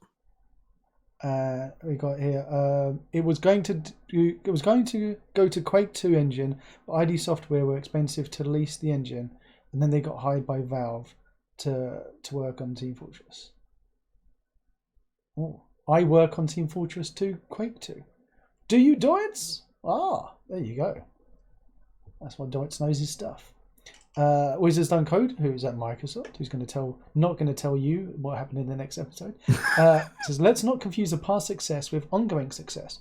The point being made is we should hear from the people making commits, not people who made commits on past successes, and not people who don't know what a commit is. Wizards Don't Code, are you aiming that at me I use Subversion. I don't use Git. You still have me still committed in Subversion. How dare you? No, I use keep It's all technically a commit in the spirit of it. I'm just committed. David said again, the new rule for game industry: unless you make source commits, you can't make verbal commits. Oh, I like that. I like it. I mean, I don't want to diminish. To be clear, I don't want to diminish the value of community managers, brand managers, and producers. I just don't like the fact that tends to be that coming from a creative director, this is amusing, but that in like creative directors and executive producers tend to get all the spotlight when we talk about the development of the product. And in reality, we all know those people are not what makes the product. That is one sliver of what makes the product. At this point, I'm trying not to piss off every community manager because I massively respect what exactly. They do a great job. But with every person, you are going to get the occasional bucket of water, as well. Unfortunately. You're being voted. I vote Brian as president. We heard it here. You're running for election. There you go. Well, I am over 35. There you go. Does that? But I also am not living in the United States. Oh, you will be soon, though. So you mentioned Icarus. Now I'm ignorant on most things. So this is what your current gig that you're working in Kiwi land. Yeah. So we got towards the tail end of the development of Frostpoint VR. There was a lot of scope back. I think I think I can say there was a lot of scope back, just due to the sheer terrible nature of milestone agreements and hard ship dates. And it came down to a line of my personal principles. No negativity or shade being tossed at InXile's leadership, because again, Brian Fargo is one of my best friends, and Chris Keenan and I butt heads a lot, but I do respect him. They had a reality that they had to hit, and I understand that, and it was just I wasn't comfortable with it. So we got to a point with the product and the design and the team where I could make a graceful exit, and I went ahead and I took the offer from Dean because I was pretty fucking stressed, honestly, working on Frostpoint VR towards the end. I was having a lot of trouble sleeping. Wow. To give you some context, I think I gained about 30 pounds in the 3 years I worked on that product. Oh my word. Yeah, it just overall my quality of life wasn't good. I think Brian saw that too.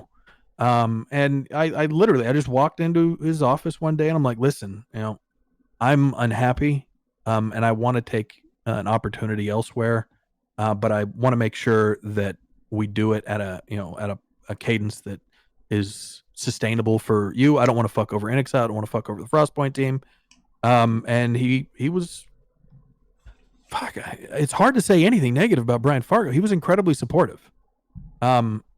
He's like, I understand. It's not a problem.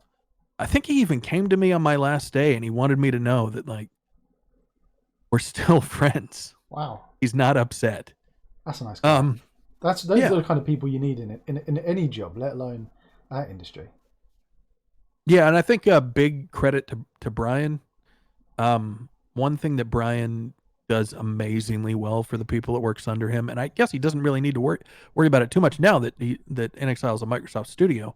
But prior to that, Brian spent every day trying to make sure that the people that worked on InXile's products didn't have to worry about anything other than working on the products. Like, he was finding the money everywhere. He was making sure that revenue was coming in so that people got paid, that we didn't have to do like big layoffs, that the company was sustainable and a good home, I guess, for developers, which was great considering kind of the sheer chaos that sometimes Orange County and Irvine can be.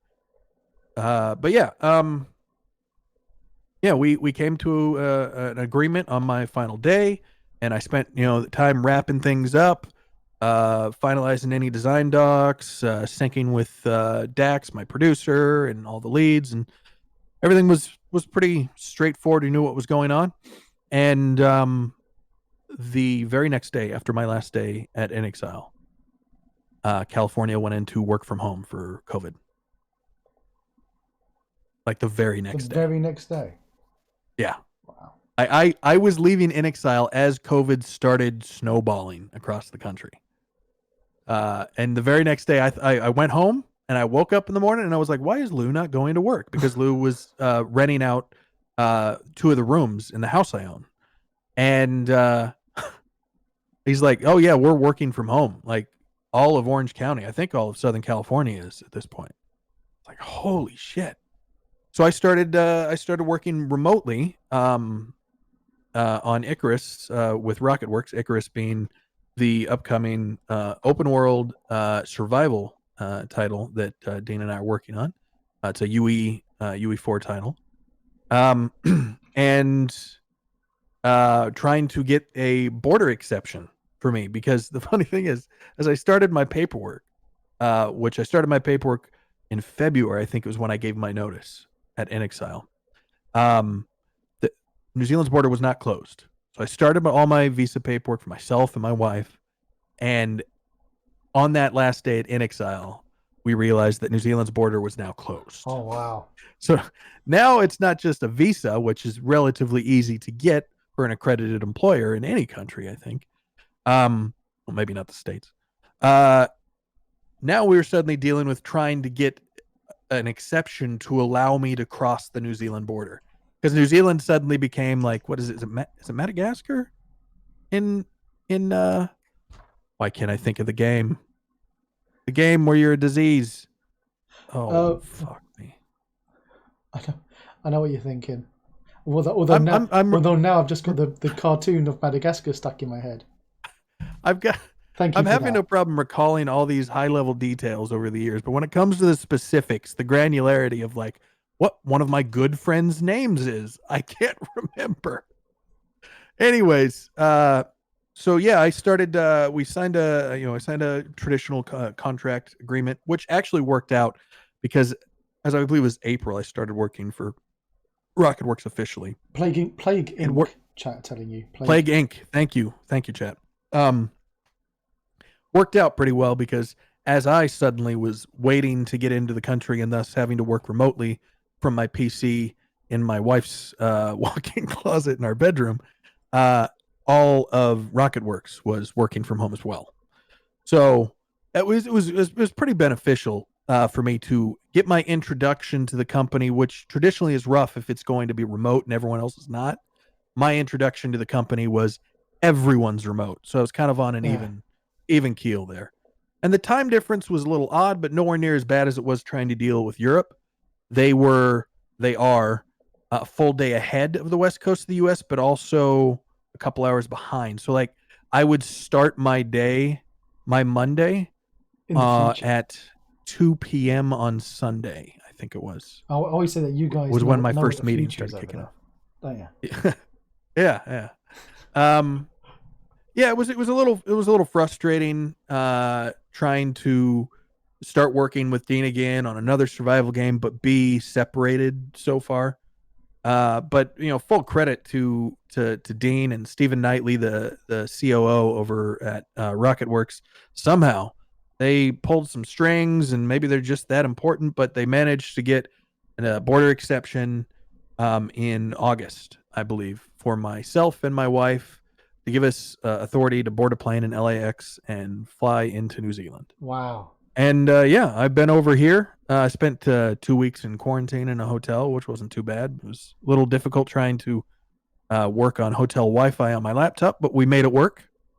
And now I'm over here in New Zealand working at the top floor of a brand new biggest high rise in downtown Auckland. In the COVID-free capital of the world. Not COVID-free, but like incredibly COVID light. And by that I mean like it seems like every 3-4 weeks maybe we'll hear about like one guy was found to have COVID, but they use this COVID tracer app over here and the borders are closed. So between the COVID Tracer app and the borders being closed, they usually can isolate within 24 hours exactly where this person has been and if there's been any spillover. And so, yeah, occasionally, the government will be like, all right, we need to get serious about this. Masks are mandatory on all public transit. And there, I think one time last month, it was because there was one kid downtown that was found to have it, a student. They were like, all right, please work from home if you can. But then they figured out within like, I think 24, 36 hours, okay, he'd only ever been to this one shop and his dorm, got them all quarantined, no problem. Yeah, so yeah, it's occasionally there's a little COVID hiccup every month or so, but other than that, it's life is normal over here. I mean, you landed on your feet, getting into a place where you can work and be like you say, relatively normal. Yeah, it's at this point I've been over here long enough that it now seems like the norm to me. So when I deal with like a company over in the States or in Europe, and it's clearly not the case for them, I have to remember what it was like living in Southern California during the peak initial explosion of COVID on the west coast of the U.S., where like literally everyone I knew was working from home. Fortunate for me, I drive a Tesla and I have a home charger, so I don't really need to interact too much with anyone. And Southern California, Amazon delivers damn near everything. Every now and then we'd have to go to. Oh yeah, every now and then we would go to. Yeah, it's called Amazon Fresh. Every now and then we would go to Trader Joe's, which is kind of like, I guess, the closest comparison. I found out what that was yesterday because some of them sell Smarties. Yeah, it's on the level food wise with M&S's food. Like it's good, but it's expensive. We'd go down to Trader Joe's for like some like groceries we couldn't get online, like some good stuff, or maybe some fresh produce we preferred. And even there, going down to Trader Joe's, bless them for taking this seriously, because a lot of fucking Americans didn't back then, probably still don't. There was like they had a mandatory threshold limit of customers in the store at one time, and you had to queue up. And this is like the first time I have ever seen people that weren't British take a queue seriously. It was very impressive. A properly spaced queue where it's moving and it's shaped properly. Like it's not I'm sure you've seen Americans queue. Usually it's a mess. This was proper. This was a proper British queue. And people going in orderly and leaving orderly, and hand sanitizer, masks everywhere. Southern California is very heavily populated. So to suddenly see the streets damn near empty, the freeways are never packed up. There's traffic on them, but like not packed up. It was really, really surreal. And then to come over here and like no one's wearing masks at that time. Wow. And there's no social distancing. People are going about their lives. Oh my word. I can't imagine. I've been doing this since February. I kicked off before I got everyone from work working from home. Because thankfully I've been having to do BCPs, design them for major firms for years now. So I was doing the BCP at work, and we managed to get over 100 people able to work from home before lockdowns happened. And come Monday morning of everyone on the Friday working from home, Monday being told don't go back to work. So that's been February for me. It's been a long time. It's been nearly a year. Coming up to an anniversary, knockdown anniversary. And we're talking about queuing. The UK, there were murders. People murdering, attacking people because they queue jumped or were going closer than the 2 meters, or actually people attacking people because they had masks on. How dare you have a mask on? I mean, the Brits, I think we could be the worst in the world for COVID politeness, because we've taken it to 2 extremes. We either attack people because they don't queue sensibly, in which case you're getting infected. If you're attacking someone because they were too close for the 2 meters. You physically attacking them means you're closer than 2 meters. You imbecile. And then you've got people attacking people in the UK because they're offended that the person in front of them is wearing a mask. How dare you wear a mask in front of me, and then being attacked? Exactly. How dare you wear it? How dare you wear a mask to try to protect me? Who are you to protect me? The crazy thing about it, at least for me, when I look back to right before this happened, my wife and I were on our honeymoon in December 2019, and the honeymoon I booked is we took her through Prague, through London, through Edinburgh, through Paris, through Amsterdam, and I remember, like, I think it was Christmas. Where were we in Christmas? No, it was Christmas Eve. We were staying in Piccadilly, and walking along, the streets in Piccadilly and over to the Palace and through Soho and stuff. And it's shoulder to fucking shoulder. Like, you can barely breathe trying to get to a restaurant in Soho. It was insane. And then let alone be on the underground. No, on the streets. Yeah, on the streets. In the underground, you're actually in somebody's armpit. Oh yeah, well yeah, I wasn't. Fortunately, I wasn't looking for that tourist experience for my wife's first time in London. We stuck with the insanely expensive cab ride from Heathrow. Oh wow! Well, it's the honeymoon, and give her the experience of a proper, British cab, which is way too expensive and takes too long to get to where you're going. Yeah, and I actually got sick in London on our honeymoon. Fortunately, not COVID, but those hop on, hop off tours. Yes. That run. Yeah, so I was like, let's do one of the hop on, hop off tours because it was cold as shit there Christmas Eve. So cold. Did you decide to go upstairs on the top deck of a topless bus on a December day? Yes. Oh my gosh. So we fly to Amsterdam after this, going out of oh my God, Stansted, I think. Fly to Amsterdam. By the time we get to Schiphol, I am very sick. So we check into our hotel, and again, Amsterdam is shoulder to shoulder. Nothing was as bad as Prague, but Amsterdam is shoulder to shoulder. And I spent all of Christmas 2019 in bed in our hotel room while my wife ran around and I'm trying to like give her a crash course on how pharmacies are handled in continental Europe and like what drugs to look for, because obviously it's not the same as in the States.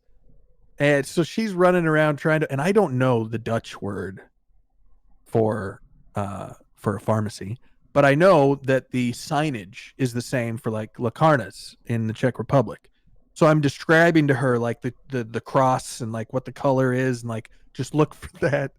She's running around trying to find anything close to like paracetamol or like some NyQuil or Dayquil, which of course is not available at least over the counter in the Netherlands. So she manages to find some throat lozenges and some paracetamol with caffeine. And I think maybe some Lucozade or something. Oh, okay. Lucozade will be better in minutes. So that stuff. So I'm drinking gallons of like Lucozade and taking these fucking lozenges and like just sleeping in this hotel in Amsterdam. That was my recollection of Christmas 2019. But yeah, the honeymoon trip, it was surreal looking back for me now because of the sheer volume of people everywhere, like everywhere. You couldn't move. It was like trying to walk through a public hallway on a public day at Gamescom. It was insane. And then like months later, COVID happens. So, I mean, now we know that COVID was actually going around for months before we realized.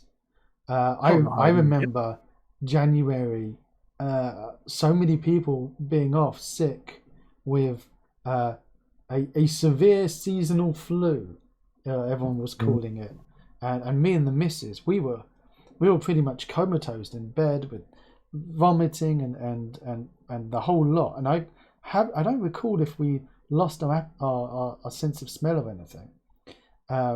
So she's adamant. Oh, we had we had COVID, and I'm like, don't think we did, because you've got people with the long COVID and different symptoms, but you never know. Maybe you had something. Yeah, Yeah, you never know. You could have. It's crazy. I mean, it's a crazy world in which we're living now, mate. At least I know I don't have COVID now, thanks to Yes. the mandatory multiple tests I had to do to get out of quarantine in New Zealand. Was it the ones where they shove it up your nose and scrape your brain out, as it's Yep, described? yeah. It's they did the long stick up the nose. They had to take two of them. One, I think 3 days after we arrived, and then one, I think 3 or 4 days before we leave. Uh, my wife wasn't too excited about it. I can honestly say neither was I, but I feel like she took it better than I did. It's Oh, not painful my by wife any means. was we did the home test. You got to send it out, and they send it to your home, because the Oh, kids coming home from school were sick, and turned out they just got a normal bug, and she was like, no, she was like, there you go, and she showed the kids how to do it, and she got the kids to it, and there's like, watch mummy and daddy. They watched mummy do it, and they were fine. Okay, now watch daddy, and I'm like thinking, kids should not be watching daddy, because daddy's got the worst gag reflex in the world. And my wife is like, shove it up your nose properly. I'm like, leave me alone. I don't want it up my nose. Like, in your mouth and up your nose and around the bits and around the others. And then you've got to put it in the jar so it doesn't touch the sides. And oh my word. And now they've worked out that all you need to do is gob in a tissue, and you can send that off, and it's just as good. Or whatever they found out, the new way of doing it, which is ridiculous. And it turns out, that they knew about it the whole time. They had two options. They go, we can either have people shove this stick up their nose and scrape their insides out, or have them spit in a tissue. Which one should we do? Be a laugh, wouldn't it? Make people stick something up their nose? Yeah, let's do that one. All right. Yeah. That's pretty much how it happened, I reckon. But yeah, to make sure I don't get too far off your original question, what was our original question? We were talking about my departure from NXile and joining. We've just done the intro of everyone at home say hello to Brian. So I was comfortable with my departure. I let Dax, my producer, know, and Pete, our lead designer, and obviously Lou know, because he lived with me. And we made that transition, and then I started working remotely on Icarus, which predominantly was just me trying to jump in and get a handle for where the design team was at. And once again, much like years before, take a look at Confluence and realize how much of a mess it is, and start getting documentation written on the GDD side, so that obviously art and engineering have documentation they can reference. QA has documentation eventually they can reference when they get ramped up. There was a lot of that. And then when I got over here and we started working, a lot of I think some more of the core technology started taking in, and I really got a feel for, more so than when Dean pitched the original pitch on the design to me. I started to get my first real, sinking my teeth into the hook and what made Icarus stand out from other survival games. Because I don't want to be a one-trick pony, but at the same time, I'm fortunate enough that in my career that I have the opportunity to only work on things that I'm interested in and engaged in, at least at this point in my career. And yeah, for the first time, I mean, I was interested in doing another survival game with Dean. And obviously, I think the big selling point for joining RocketWorks for me, in addition to the game itself, was kind of the culture of the company and the idea of work-life balance. That always seemed very appealing, coming from the stress of working on Frostpoint. When I got over here and I played the title for that, those first few times when that core tech came in shortly after I think we moved into our new building. And the closest that we had seen at that point to kind of the full loop was playable. It just grabbed me. And then suddenly this, like, we would do Tuesday and Thursday play tests. Suddenly this Tuesday and Thursday play test that was scheduled on the calendar to last an hour, 6.5 hours in, and I'm still playing. And I Wow. realized that people are leaving the office. And I'm like, no, those of you who are in my session have to stay because I'm the boss man, damn it. Maybe I'm throwing a little hyperbole there, but eventually it did wind down to just me. Eventually it was like, all right, well, 6:30, I'm going home. I've been here for a while. I'm like, all right. But yeah, that first session that really hooked me. I did complete the core loop of the game, and I was really excited about it. And I think the very next day I came in, and I had the producers under me. I let them know, like, FYI, I'm not making any of the meetings today. I'm just not going to be there. And I played Icarus by myself all day. I think I did that for the next 2.5 days. Fortunately, we were in the middle of a milestone, or not a milestone, but in the middle of a sprint. So the work had already been tallied out, and everyone was ticking along. And I've got very competent producers working under me. So yeah, I could just sit there playing our game, and obviously I don't want to give too much away because we haven't started the big marketing push. But Icarus is a PvE survival game. It's not DayZ 2. But the core loop that it focuses around, the idea of going out, I'm going to dance around what I think we've already talked about, publicly at least. The idea of finding a prospect, a drop, that sessionized survival experience is really compelling for me. The idea, I think it's kind of like the approach that Escape from Tarkov takes with PvP. And I don't want to turn your podcast into me promoting the product.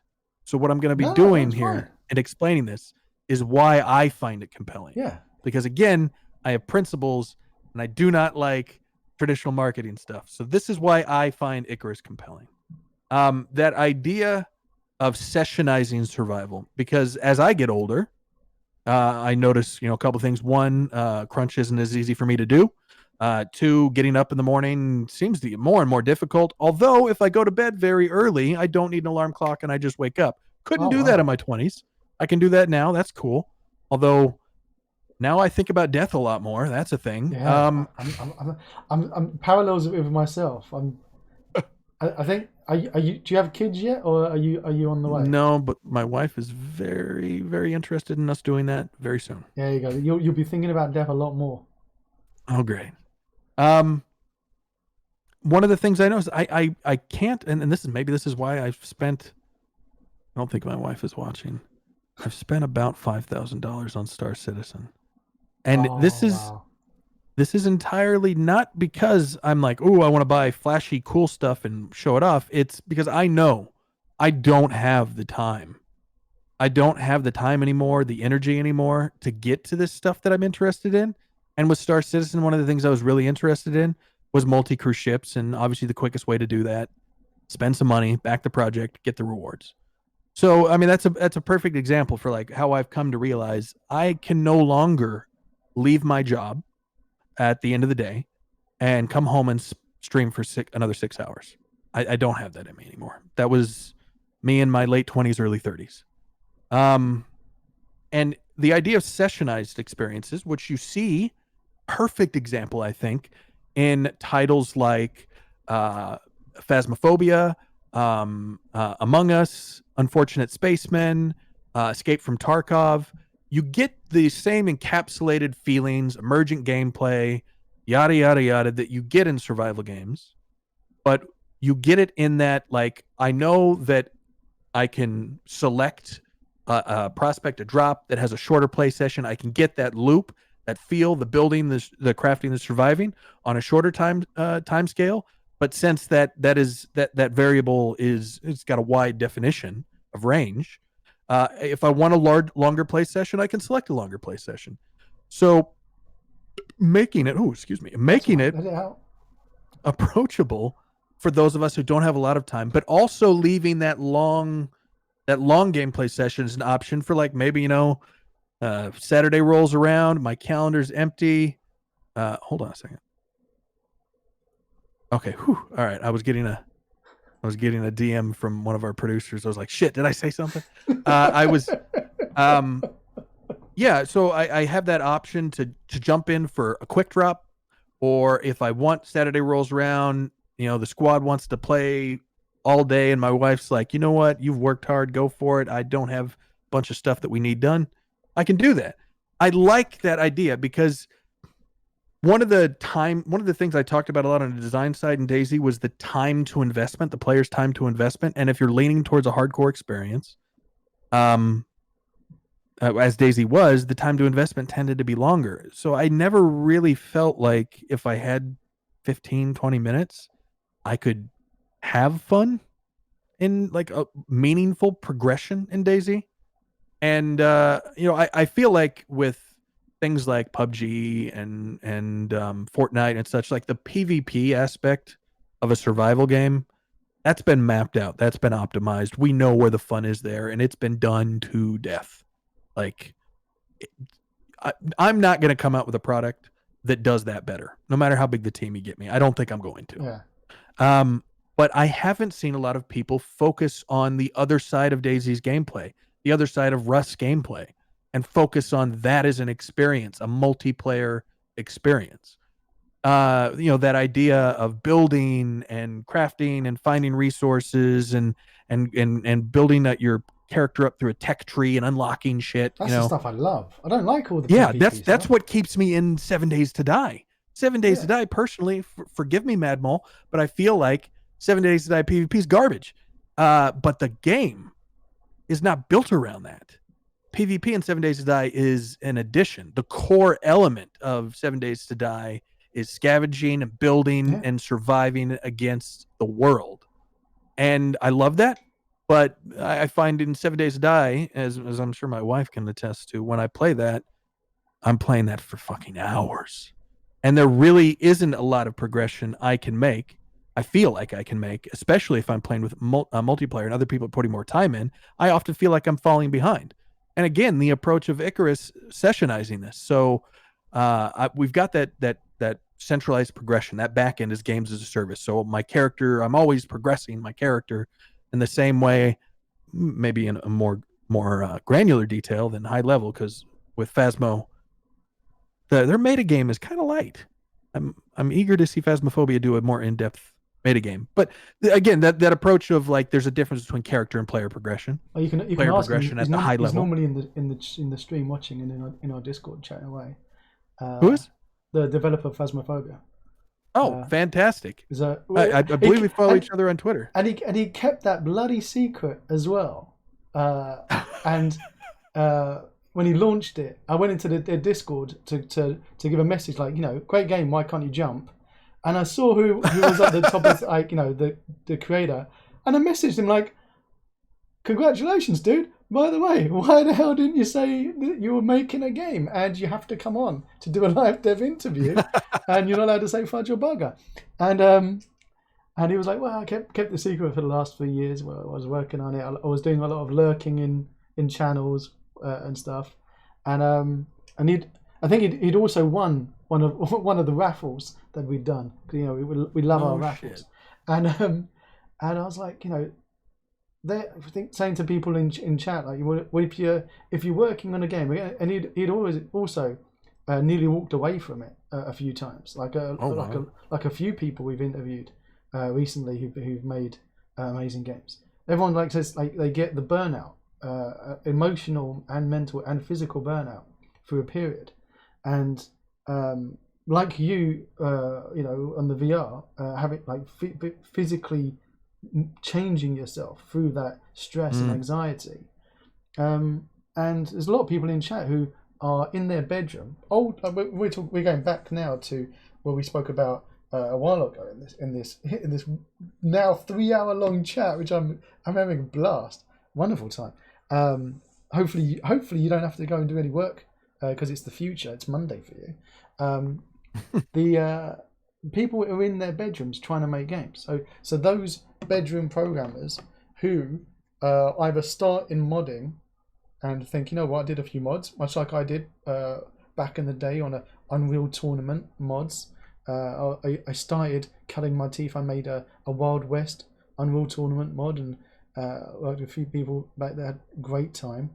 And think, oh, I'm going to go from modding into making a full game. I need to work on an engine like Unreal or Unity. But they think it's out of reach. I can't make a game. And then you see things like Phasmophobia, or you see things like DayZ turn up, and you can do it, can't you? I mean, there's no reason why one person in his bedroom can't make a game. 100%. I think honestly, I mean that's where innovation comes in this industry. I don't often see big AAA teams innovating. I see big AAA teams iterating on someone else's innovation. The people that take the risks and change the industry are the people that are in their bedroom modding. Whether it be I think was Left 4 Dead a mod? Whether it be the Counter-Strike team, whether it be Chet and the Left 4 Dead guys, whether it be the Phasmo gentlemen, whether it be Dean, modding small games, game jams. I mean, these kind of small projects, which are way more viable now than they were any time in our history. This is where the innovation comes from. This is where the risk happens, because the big guys aren't going to take the crazy risks, do the crazy experiments. They're not going to do it.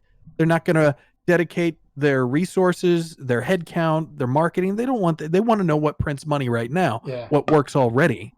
Like, very rarely do you see wild, crazy changes, especially, I mean, maybe in the past you start to see some of that stuff, but this day and age, the big boys are printing what makes their investors happy. They're not risking shit. In the same way that the big studios in Hollywood are printing what or shooting what, is going to make them money, and very rarely taking risks. And when they do take risks, they don't take risks with risk takers. They take risks with safe bets, with a big director who wants to do his art piece. It's Phasmophobia is a good example of that. The existence of Battle Royale as we know it now is a perfect example of several people in their bedrooms across the planet taking some risks, putting in some weird hours after work, and dabbling in things that they have no fucking idea what they're doing, and they're learning along the way, and they can push it's they can push this stuff out. It's the same reason why I tried to explain to consumers, as you often hear it when a game supports modding. You'll hear the remark from a consumer like, "Oh, and now the modders are going to come in and finish your job and save the product."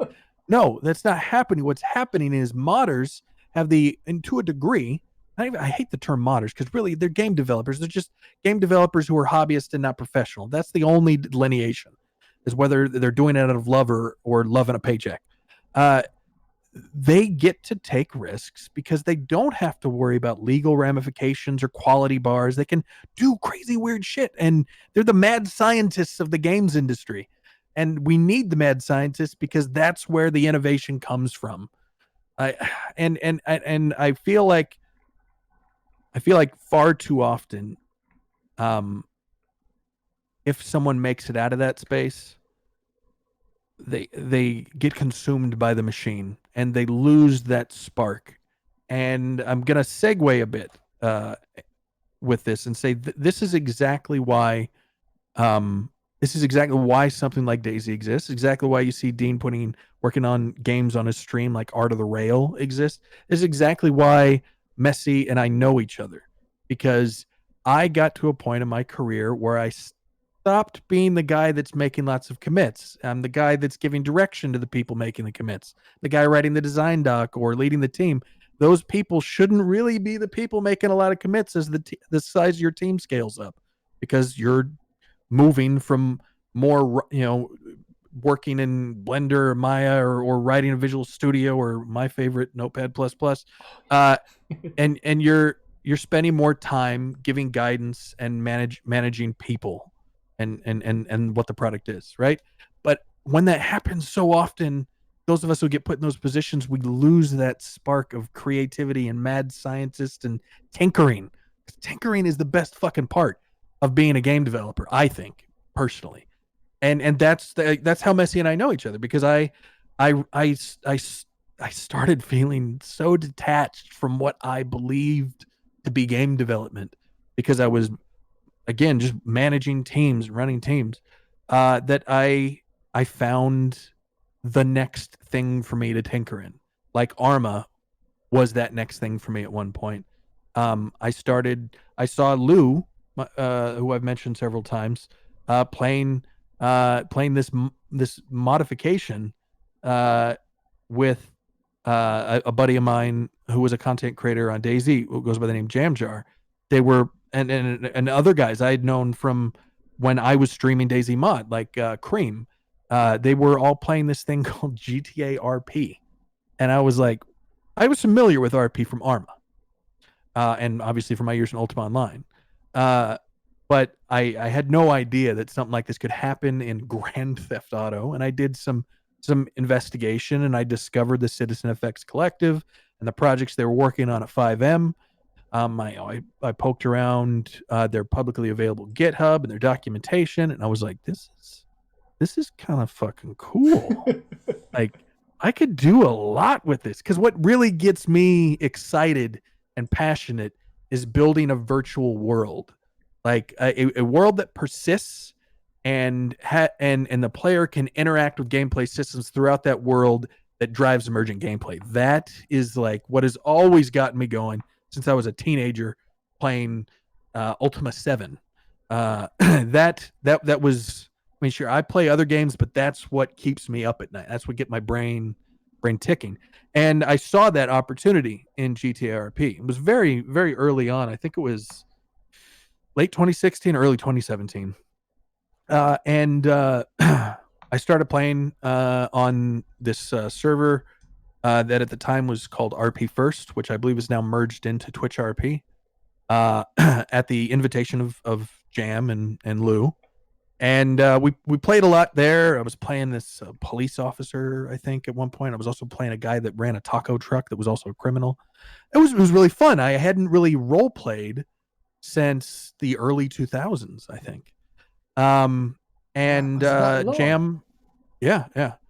When I got out of Ultima Online, that was the cutoff for role playing for me.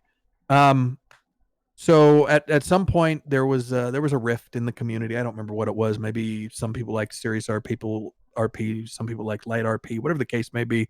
Jam and some folks spun off and made their own server called True Los Sanos.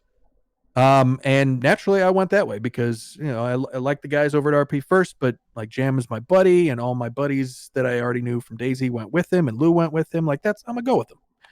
So I started playing over there. We had lots of fun. There was a kind of a hobbyist modder slash scripter by the name of Heel Shot, who was doing a lot of the work on maintaining that server.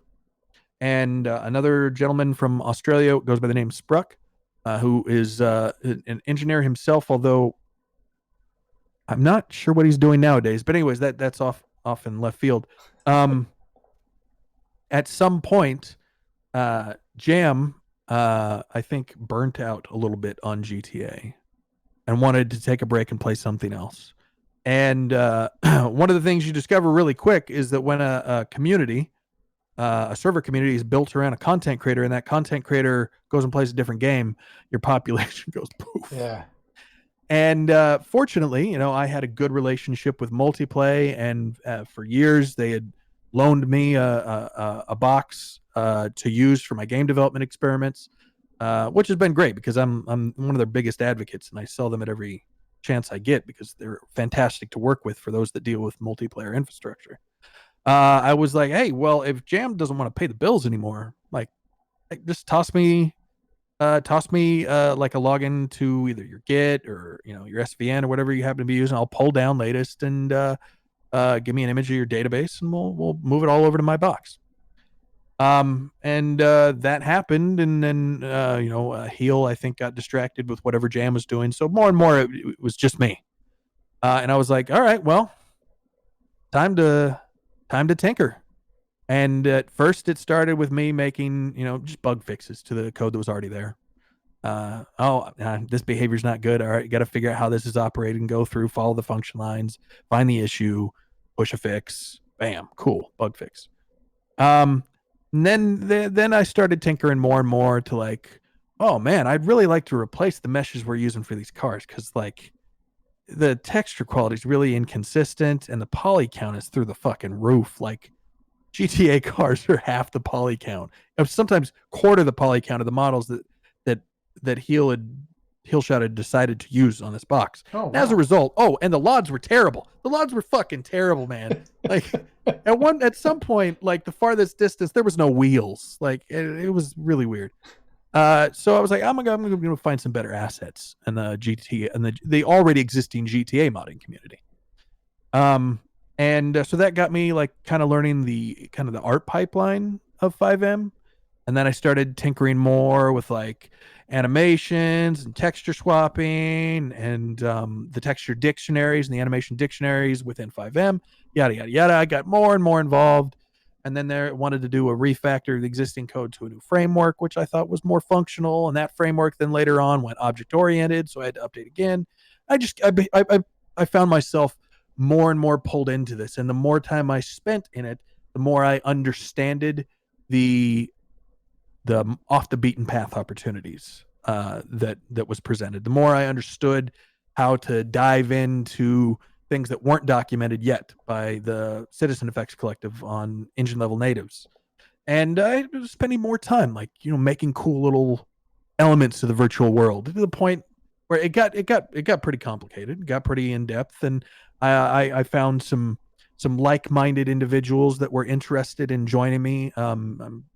I'm sure you've at least seen Aric's name. Aric joined me early on because I didn't have the time to on the TLS stuff because I didn't have the time to figure out how the fuck Rockstar handled IPLs and like the prop lists and the Y map interiors and kind of like their proprietary stuff for the Rage engine. I was kind of focused on the scripting at this point and trying to improve our UI and the CSS there because I had never dealt with CSS. So yeah, yada yada yada. More people joining. It becomes more and more a passion of mine because I'm not making commits at work, obviously, but I am doing that at home. Like, and it did so much for my mental health and sense of identity as a game developer. And it also, surprisingly, because I do believe, depending on your discipline, much of game development is a perishable skill. The longer I was away from thinking in terms of data and how to manipulate data in a given language, the harder I felt it was for me to accurately communicate to engineers what I felt the design team needed. So it's actually working on the mods working on the mods. Yes, it helped keep my mind sharp. Yeah. Yeah, because I wasn't spending time in the editor because the executive producer shouldn't spend time in the fucking editor. Like, especially if it's like a 60-person team, he really shouldn't be in the editor. I get told off so much before, like, stop writing code, stop sending us code, and much like you just can't help it every now and again because if you used to enjoy it and then suddenly you're leading teams and you have to be a couple of layers removed. It's like a drug withdrawal system. It's like drug withdrawals, isn't it? On top of that, Messi, it's more than just our own mental health. Like, you got to think like to a degree, if you're standing there sending code snippets to people like no, push this. You're not allowing them to learn and grow. Yeah, like we've done that. If you get to that point, there's a high chance you've done that. And you need really the biggest element in addition to defining and leading the team is you need to help grow your people. Because again, just like Kirby said years before, you never know who you're going to work for. You absolutely need to help your people grow and become, not only is it going to help them, but it's going to help your company. Yeah. Because the more time you invest in those people, the better they are for the next thing you work on. And even if they happen to leave the company, they're going to leave the company with positive memories of working with you, and that will pay dividends in the future. Anyways, back to the modding stuff. Yeah, we did the TLS stuff, and then we rebranded at some point to the PRC to try and move away from being locked into just Grand Theft Auto because other things interested me. And as you know, the Citizen Effects Collective started working on Red Dead Redemption 2 as soon as it released on PC. And at first I was like, okay, I mean, I'm really enjoying what we've got going and the code base we've got going over on GTA side.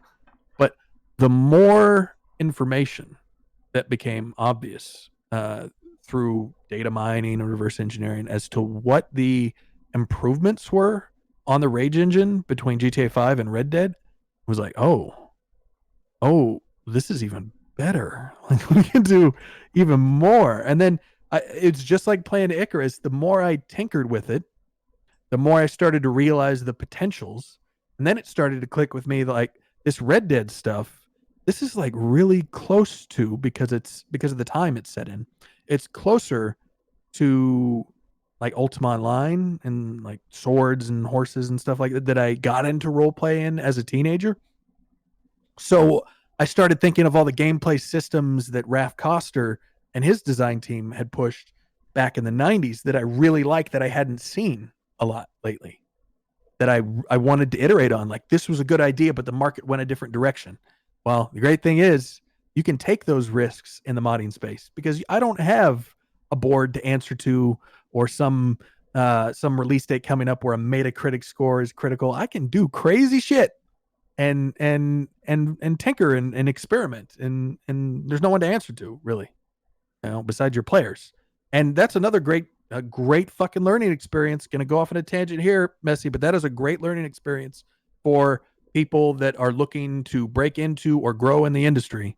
Is if you're working on a mod and you get an interest in like a community level interest from people that enjoy it, then suddenly you're not just working on your own little project. You're getting in the field training of what it's like to have a product that users are going to give you feedback on. They're going to get pissed off at a change. They're going to report bugs. Like, you're suddenly learning how to operate at a much higher level than you would if you're working in a big AAA company and never seeing a user. And I feel personally like that experience is valuable. Yeah. I am more often than not very excited when I see mod experience on someone's CV. Like, that is, yes, talk to me more about that, because that shows, I think, a lot more of what they're capable than when they're being closely managed in a large corporate structure.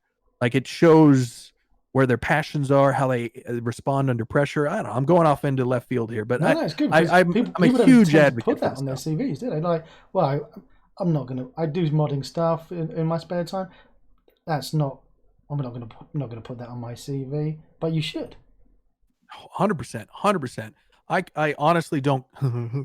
I honestly don't care about degrees. Show me what you've done. I don't care where you did it, but show me what you've done. Question in chat: how much do you use if you use game analytics services? Well, I'm a terrible producer. Just so you know. I mean, most of my experience is going to be in design and creative direction. I do have production background.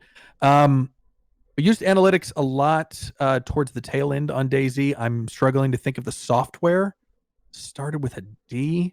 That kind of gave us some high-level transparency into things like, in addition to the stuff that Steam already provides you, region-level information, play session duration, how often that user is going to come back, hardware specifications from the Steam survey, obviously. I know for Icarus, what we've actually been talking to, I don't know how much I could say. On the Icarus side, we've obviously been talking to people that, and that's like, I think the great thing about the industry in this day and age, people that is more their bread and butter, like in and out. Because the longer I'm in the industry, the less I'm starting to trust my own instincts, because I don't want to be that guy that how do I put this? I don't want to be, maybe it's because I'm working now as I'm getting older with people that are younger and younger and younger, and they're not getting all my pop culture jokes. I don't want to be the old guy who's like stuck in his old way of thinking. Like, I have worked with people that have been in the industry a long time, back to the 90s, who don't quite understand the value of allowing your team to watch people play their game or other games in your space on Twitch at work. Because they're like, oh, well, we didn't have these things in the 90s. People didn't watch shit on a VCR at their desk in the 90s to get their job done. So they're doing that. They're not doing their work. I don't want to be that guy. I don't want to be stuck in an old way of thinking. So again, this is where kind of like proper analytics through either existing tools or companies that kind of focus on providing you that data.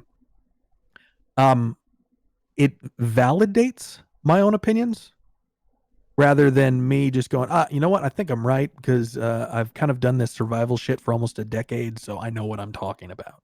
Like, yeah, I toot my own horn. I probably do, but I strongly believe in decisions based upon visualized data. And that's what analytics provides. Obviously, that person knows that because they asked about analytics. I had a strange message in chat earlier for you. I meant to come back to it, but as I said, I've just been open-jawed listening to you talk.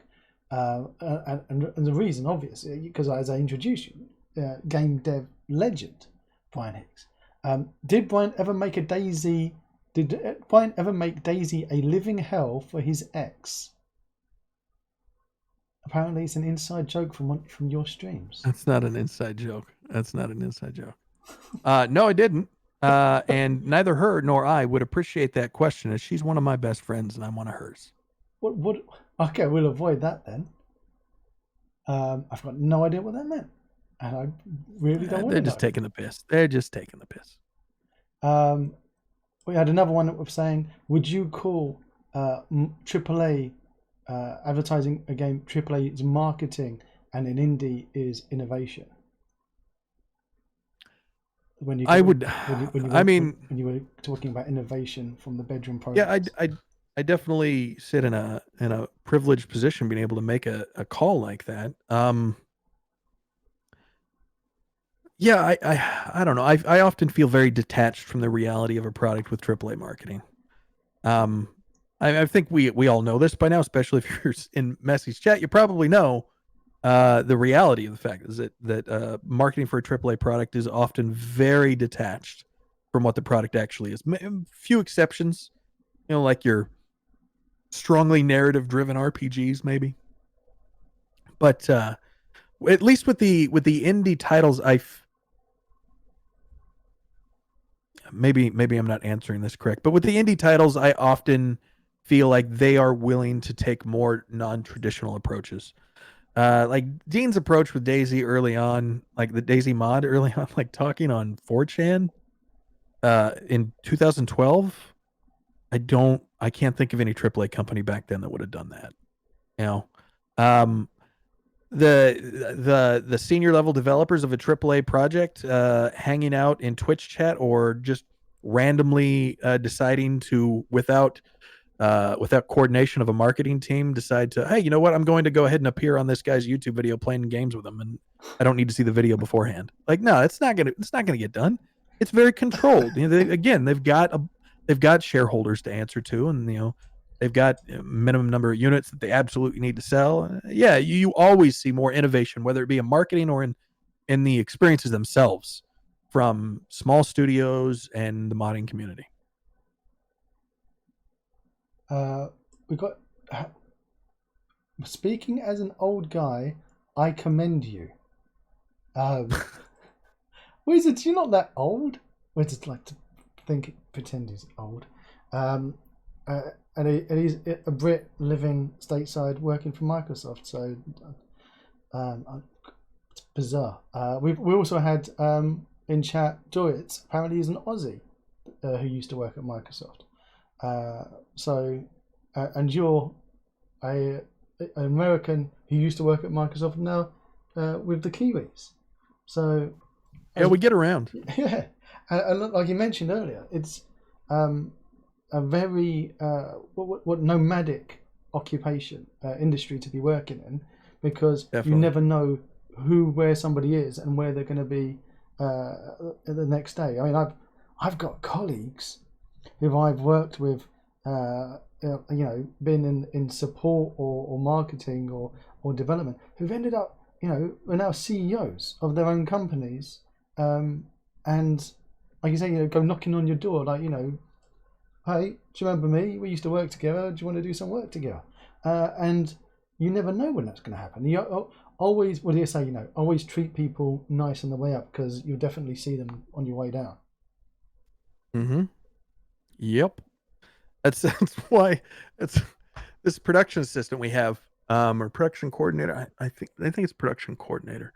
Young kid, by the name of Carl, and comes in, starts at the office, sets his desk up next to Dylan, the producer on our design team. And I tell you, one week watching this kid, we're gonna end up working for him at one point. Like, he's hungry, he's organized, he's driven, he's curious. He's constantly coming in, asking me questions, asking me information about the industry. He's asking me for book recommendations. Oh, I give him Raph Koster's Theory of Fun. He blazes through it. I give him one of Ian Bogos' books, which I think is Play Anything. He's reading that right now. He's asking me, like, can you give me Twitter handles for producers and designers in the industry? I'm like, sure.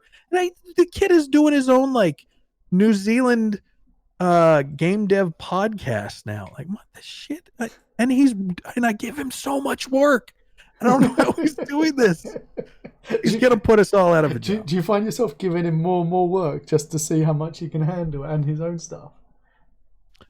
Sometimes, yeah. And now I've come up with what I think is a good call. So we've got these two young folks in production assistant, production coordinator roles, right? In junior roles, kind of learning and building, growing.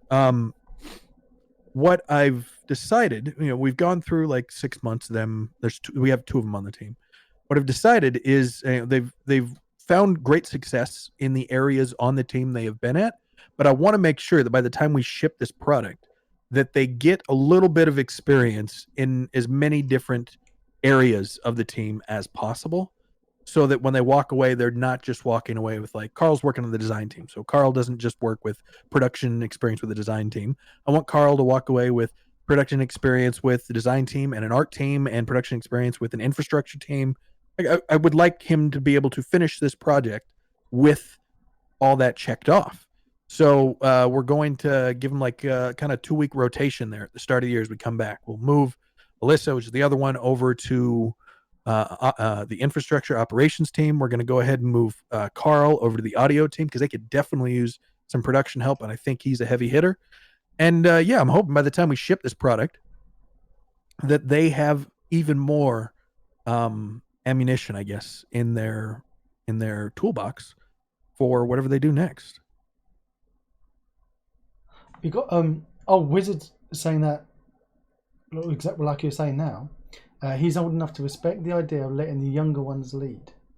And I think you mentioned, when we was going back full circle, your job is making sure the team have everything they need to do their job, but not only that, love their job, so that they do keep coming back to do their job. And I think that was a beautiful description of what it is. If I can only convince Rocketworks to give me a company credit card like Microsoft did, then you'd go buy chairs for everyone. Well, I do firmly believe, and it was one of the things I did with the Icarus team early on, is if you've got the time and it's early enough in the project, to definitely, like, because everyone that joins your team is not going to be an expert or have a rich history with the space that your title is trying to enter. Yeah. So early on, while we were all still doing the work from home, the COVID stuff, Friday, I think, towards the end of the day, we would do research sessions. And what I would do is I would pick a game that I thought had some DNA that was relevant to understanding the high level Icarus experience, and I would buy copies for everyone that was interested in participating. And I rented a game server out of a data center in Auckland, so that they would have a good ping, because obviously my data center back in LA is not the best. Yeah, so I ran the Icarus team through a good portion of them through games like Raft and Rust and 7 Days to Die and Ark and Conan Exiles and The Long Dark and Subnautica and yeah, just running them through all these kind of player versus environment experiences and core survival experiences. So they, for those of them who weren't, coming into it like myself with like this deep passion for survival games, that they'd be able to understand. And honestly, I mean, it costs a lot of money to do this out of my own pocket, but just the first time one person on the team, which was a senior producer on the engineering side, said in the research Slack discussion we had going after he played 7 Days to Die, he was like, I'm suddenly like really starting to understand exactly why things work in Icarus. I'm like, Oh, fucking worth every dime I spent, like straight away. Like if I can try and replicate that passion or at least that understanding yeah, to as many members of the team as possible with as little impact on the development of the project, then it's worth every dime. definitely. Oh, And wow. also, my wife thinks it's me forcing people to play video games with me, but that is tangential. Well, an old boss of mine used to force us to play Quake on a Friday, and I swear that was just because he loved Quake. And I'll be like, look, you gave me one team as mine. Okay, that's my team to manage. Um, I'm allowing them to pick the games that they want to play. He goes, all right then, what do they want to play? I said, well, the new kid wants to play Counter Strike. And he was like, well, then we have to fire him. Oh God, sorry, that was a little loud, but that kind of surprised me. It's completely tongue in cheek, but it's like, come on! I didn't realize there was the game snobbery on the Friday gameplay time. And I remember one of the execs coming in and be like, okay, what are you all doing? And they'd be like, because he's a big Russian guy, we're playing games. Like, well, you should be working. This is working. What do you mean it's working? You don't understand. You're like, no, I don't understand. Okay, bye. And then just carry on playing. You're like, okay. Are we being fired or not? How is this working? So don't worry about it. It's fine. It's good.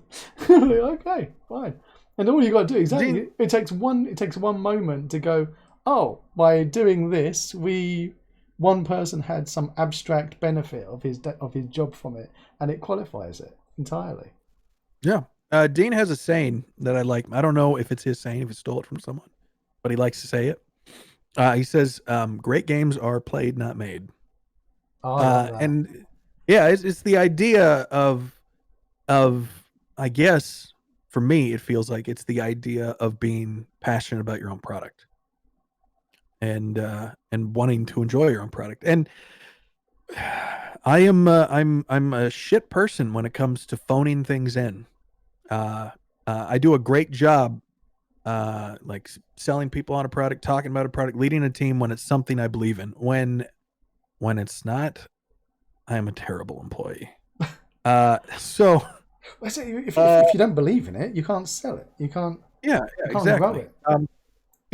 Yeah, and I think that's why I decided to make the move to Icarus, because I do believe in this product. Sure, every game has its ups and downs and developments, and there's some days where I just want to strangle Dean, but we both love this game, and it's still always moving forward in what I think we both share as the vision for the product, which is something that is special. And I'm excited. I'm not looking for just another tick on my resume. I'm looking for something I can get up there and talk about again, like I talked about DayZ, and I think that's Icarus for me. You knew it was good when he was causing you to bunk meetings to play it. Yeah, So exactly. you knew it was something special the moment you were like, I've just started a job and I'm immediately going to jeopardize it because I'm going to play the game instead of go to meetings. Exactly. Oh, that's awesome. You know, well, in chat, you know it's going to be a great game when it's released if it has that effect. on people. We got a question from Wills saying, "What's your favourite part of survival games?" And also, hello, people. That's a good question. Is it easy? Are you able to answer that? No. What is your favourite Well, part? it's a good question. It's also a question that is an ocean wide. I can't isolate one, but I can isolate two. Oh, On one hand, I think the greatest part of most survival games for me is kind of one of the elements that is a kind of a pillar of DayZ that made it succeed, sometimes in spite of itself, and that is the sheer volume of the randomization of not ever truly knowing the motivations of what another person in that survival game actually is. Everyone's got their own bullshit timers to manage, whether it be food and hunger or temperature, whatever the case may be. You've got your own pyramid of needs, right, to continue to succeed. Oh, geez, excuse me. But you will never know. In all of these survival games, you never truly know what the motivation, the intent of a person you run across is, and that's where the bulk of that emergent gameplay comes in, and the not knowing means that every interaction, whether it's in the same building with the same gear at almost the same time every day, is going to be different. The sheer volume of shit that no designer could ever configure or script in any language is going to continue to happen. Like playing DayZ 15 years from now, if there's people still playing, you're going to have a slightly different experience every time, as you did throughout the entire 15 years of its existence, if it's still being played because at of that that time. human element. That human element Exactly. is that missing Exactly. ingredient. Humans are so fucking random. And then the other side of it's got to be just the agency that a properly deep simulation gives you. And 7 Days to Die is, I think, a good example of this. Like there's so little fat in that game as a survival game that everything I'm doing always has a purpose. I'm always making some kind of progression, even if I fall backwards through death. Every step I take, as long as I'm interacting with the world, whether I be punching grass or picking up objects, I am moving forward. I'm building something. What that is up to me. So I am the master of my own world entirely because of the way those gameplay systems are so open-ended. Survival games tend to just give the players the tools, rarely tell them too much about what to do with them. They will suggest, in the case of 7 Days to Die and the Blood Moon, but they will never force you. Will never tell you. You are provided with a toolbox and a place to use it. Let's see what you can do. And I think that is always what compelled me about the possibility of Ultima Online. As I waited for my copy to ship through UPS and I was staring at OWO.com looking at the screenshots, that my imagination went wild of like, oh, the things I can do. And survival games are the embodiment of that. Oh man, you're bringing me back my old memories. Oh yeah, getting by waiting for reading interviews with Lord British. Can I ask you what? I know I need to wrap up. My wife was telling me, even though it's school holidays tomorrow, still need to not lay in too late.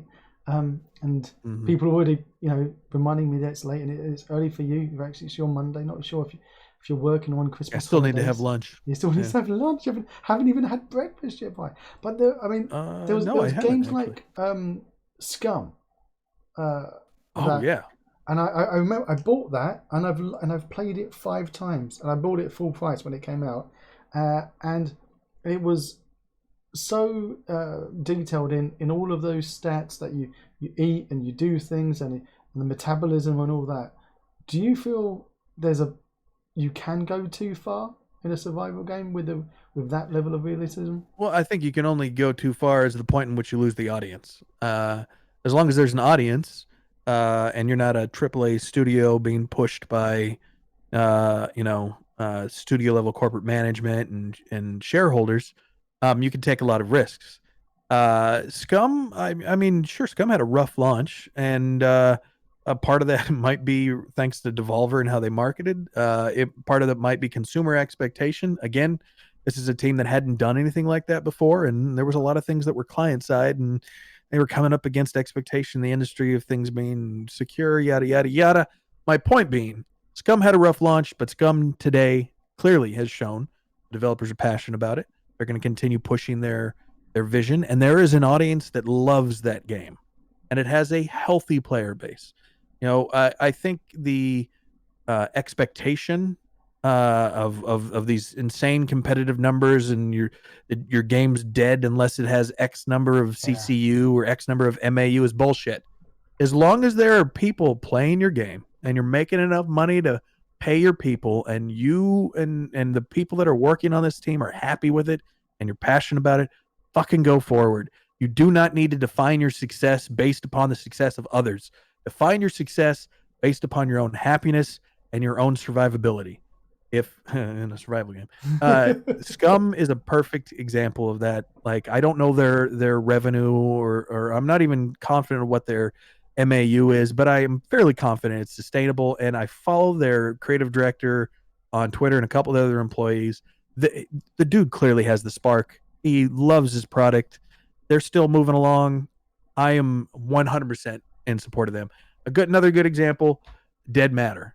Every fucking survival game that came out after DayZ, for some reason there was an element of the user base that had to define itself as a DayZ killer.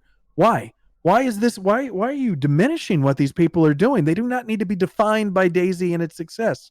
They like survival games or zombie games or whatever the case may be, and they want to make one. You're either supporting them or you're not. This is not about a competition between developers. Because fucking newsflash, everyone that's not a developer plays video games. Developers are developers because they like games, all games. They like playing video games. It's not a boxing match. It's a let's make cool shit match. Like, that's why we're doing this. It's not a war where it's always one team against another.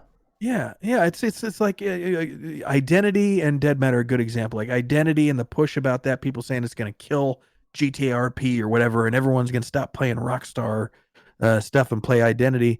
And it was to the deficit, to the loss of the team that built Identity, because it's a small team trying to make a big thing. So obviously they're not going to come in and outshine like a damn near a decade of development, thousands of employees, and hundreds of millions of dollars. They're not going to do that, but they have a toolbox in front of them in the case of Unreal Engine that is at a state that has never been seen before in the industry. Things are accessible, things are doable thanks to content and asset creators like that you'll see on Turbo Squid or ArtStation or Unreal Marketplace or Unity Asset Store. Like, this shit is viable, right? And they had a rough launch, but surprise, there's a reason why people that have worked on these kind of titles before are in such high demand and paid such high salaries, because you can't learn this shit in school. So the Identity team is learning as they go. And the longer they do this, the more knowledge they have, the better the product gets, the better the next thing they do gets. And it's the same thing for Dead Matter. They had this great fucking Kickstarter, I think it was Kickstarter or one of the crowdfunding things. And so many people tried to take shots at other games in the space. Like, don't define this awesome thing these people are creating by this other thing. Like, focus on them. And they had a rough launch, and people shit all over them. But I watched it, and you know what I saw? I saw the same shit I went through. Oh, wow. I was like, there's nothing that these guys are doing that like the knowledge isn't genetic. The knowledge of how to launch a game as a service or a survival game isn't genetic. You learn as you go. And these are people that are making, in some cases, their first title in the industry. And when I saw it, I saw risks that I expected. I knew was going to happen. Like, they're learning as they go. This is how you support growth in the industry. Support this title, be patient, and Dead Matter has continued to push forward and continue to grow. And it's something that, yeah, sure, it's rough around the edges, but it's a small team making a big thing. It's going to be that way for a while. I have fun playing it. If you bought it, why aren't you in there playing it? And if you run into a problem, press, I think it's F8. They have a bug in there, a button for submitting a bug in there. Put the data in there, help make the product better.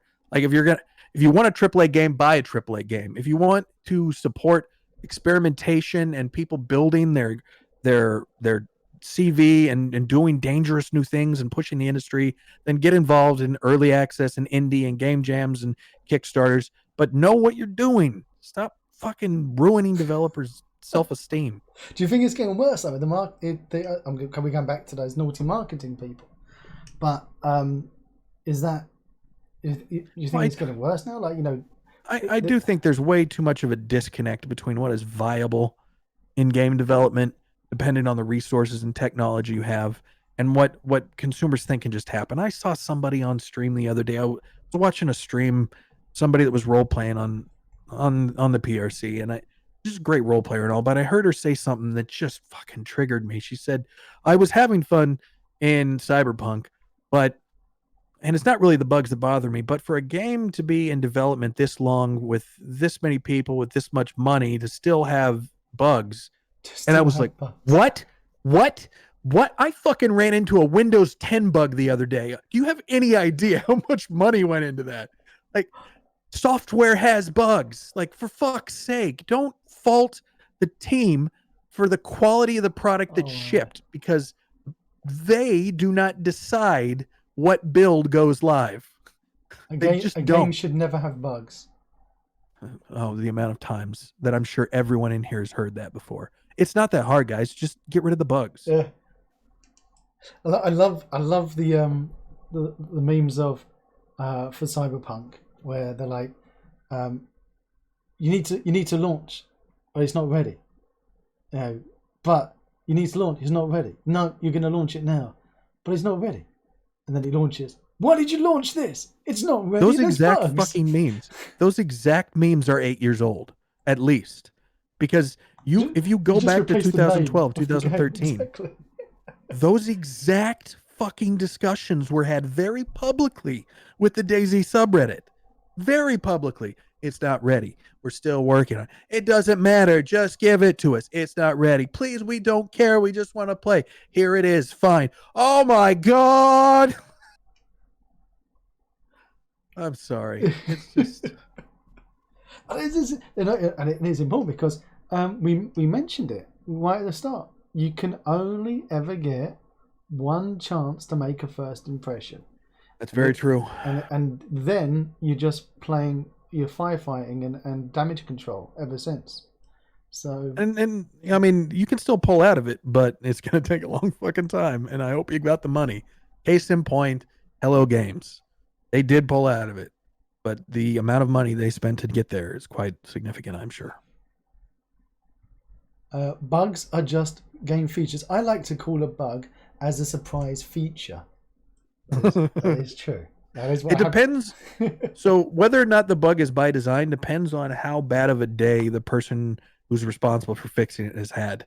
If it is not a blocker, right? If it's not a blocker, it's not impeding core gameplay, and the engineer and or designer or animator in some cases responsible for it sees it, and they've had a shit day, it's by design.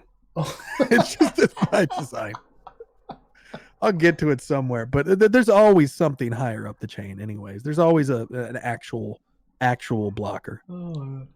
I used to work with my wife at a firm once, and when I found a bug and was trying to articulate it to one of the developers, I remember, this not bug, this feature, this how I work. I'm like, no, mate, it's a bug.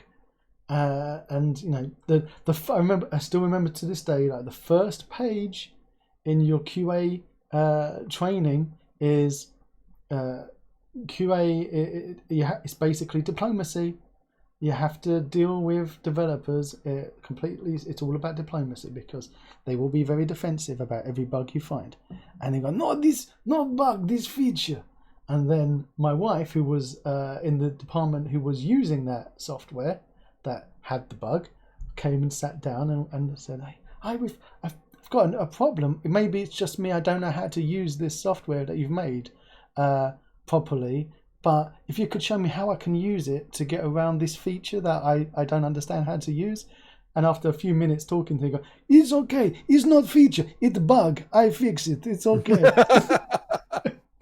And then that was like, exactly the same. It depends what mood they're in. It depends on how you worded it. It depends if you're a beautiful blonde lady. It might be a bug, it might be a feature, it might get fixed, it might Developers are humans. Exactly.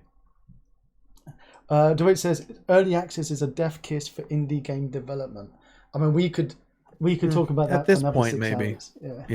Yeah. At this point, maybe there was a time when it was easier, but Before that's a whole conversation. Yeah. Well, I tell you what, right? I think if you're up for it, 2021. If you would come back on, I would love to have you back to have another 4 hour long chat about life, love, RP, and game dev. Wait, what? Devs are humans? No, can't be. My world has been shattered. We are. This is why it always takes me so fucking long to whittle down a presentation, like for a GDC talk or something, or like PAX Dev. I'm like, oh, I always end. Fortunately, they have always, for the speakers, got little clocks that are facing you, constantly counting down. But inevitably, it always ends into me answering questions in the hall. Oh. Well, don't worry, we have no hall. We just got a sofa, and you're always welcome on the sofa. Game legend, Brian Hicks. Maybe mini legend. We can definitely do this. We got some big stuff happening with Icarus next year, so I can definitely find the time around that. I would love to. Awesome. And I can't wait to play it because you've described everything that I look for in a game. A game for me, a survival game for me, is something that me and my wife can play together, build something together, survive in, and not have to worry about some squeaker turning up and destroying our house just for the sake of it. That's definitely Icarus. Well, there you go. I'm in. Cool. Save me a pod. You got it. But thanks again for popping in. It was a massive pleasure. I had a fantastic time. People in chat are saying it was worth listening to not have a cigarette. I've had people in chat typing that they needed to have a wee and they've been holding it in, and I'm one of them. I've been holding it in for 3 hours because I just can't stop listening to you. It is high praise on the cigarette part. I just quit nicotine. I know how difficult that can be. You should probably go get your fix for those that need it. What about those who need a wee, Bri? What about those who need a wee? I'm sitting in a wet patch, buddy. That's your fault. That's true. I haven't gotten up either. I'm stinking pretty bad. I should probably go have my shower. All right, buddy. Catch you later, mate. Ciao. What a lovely man.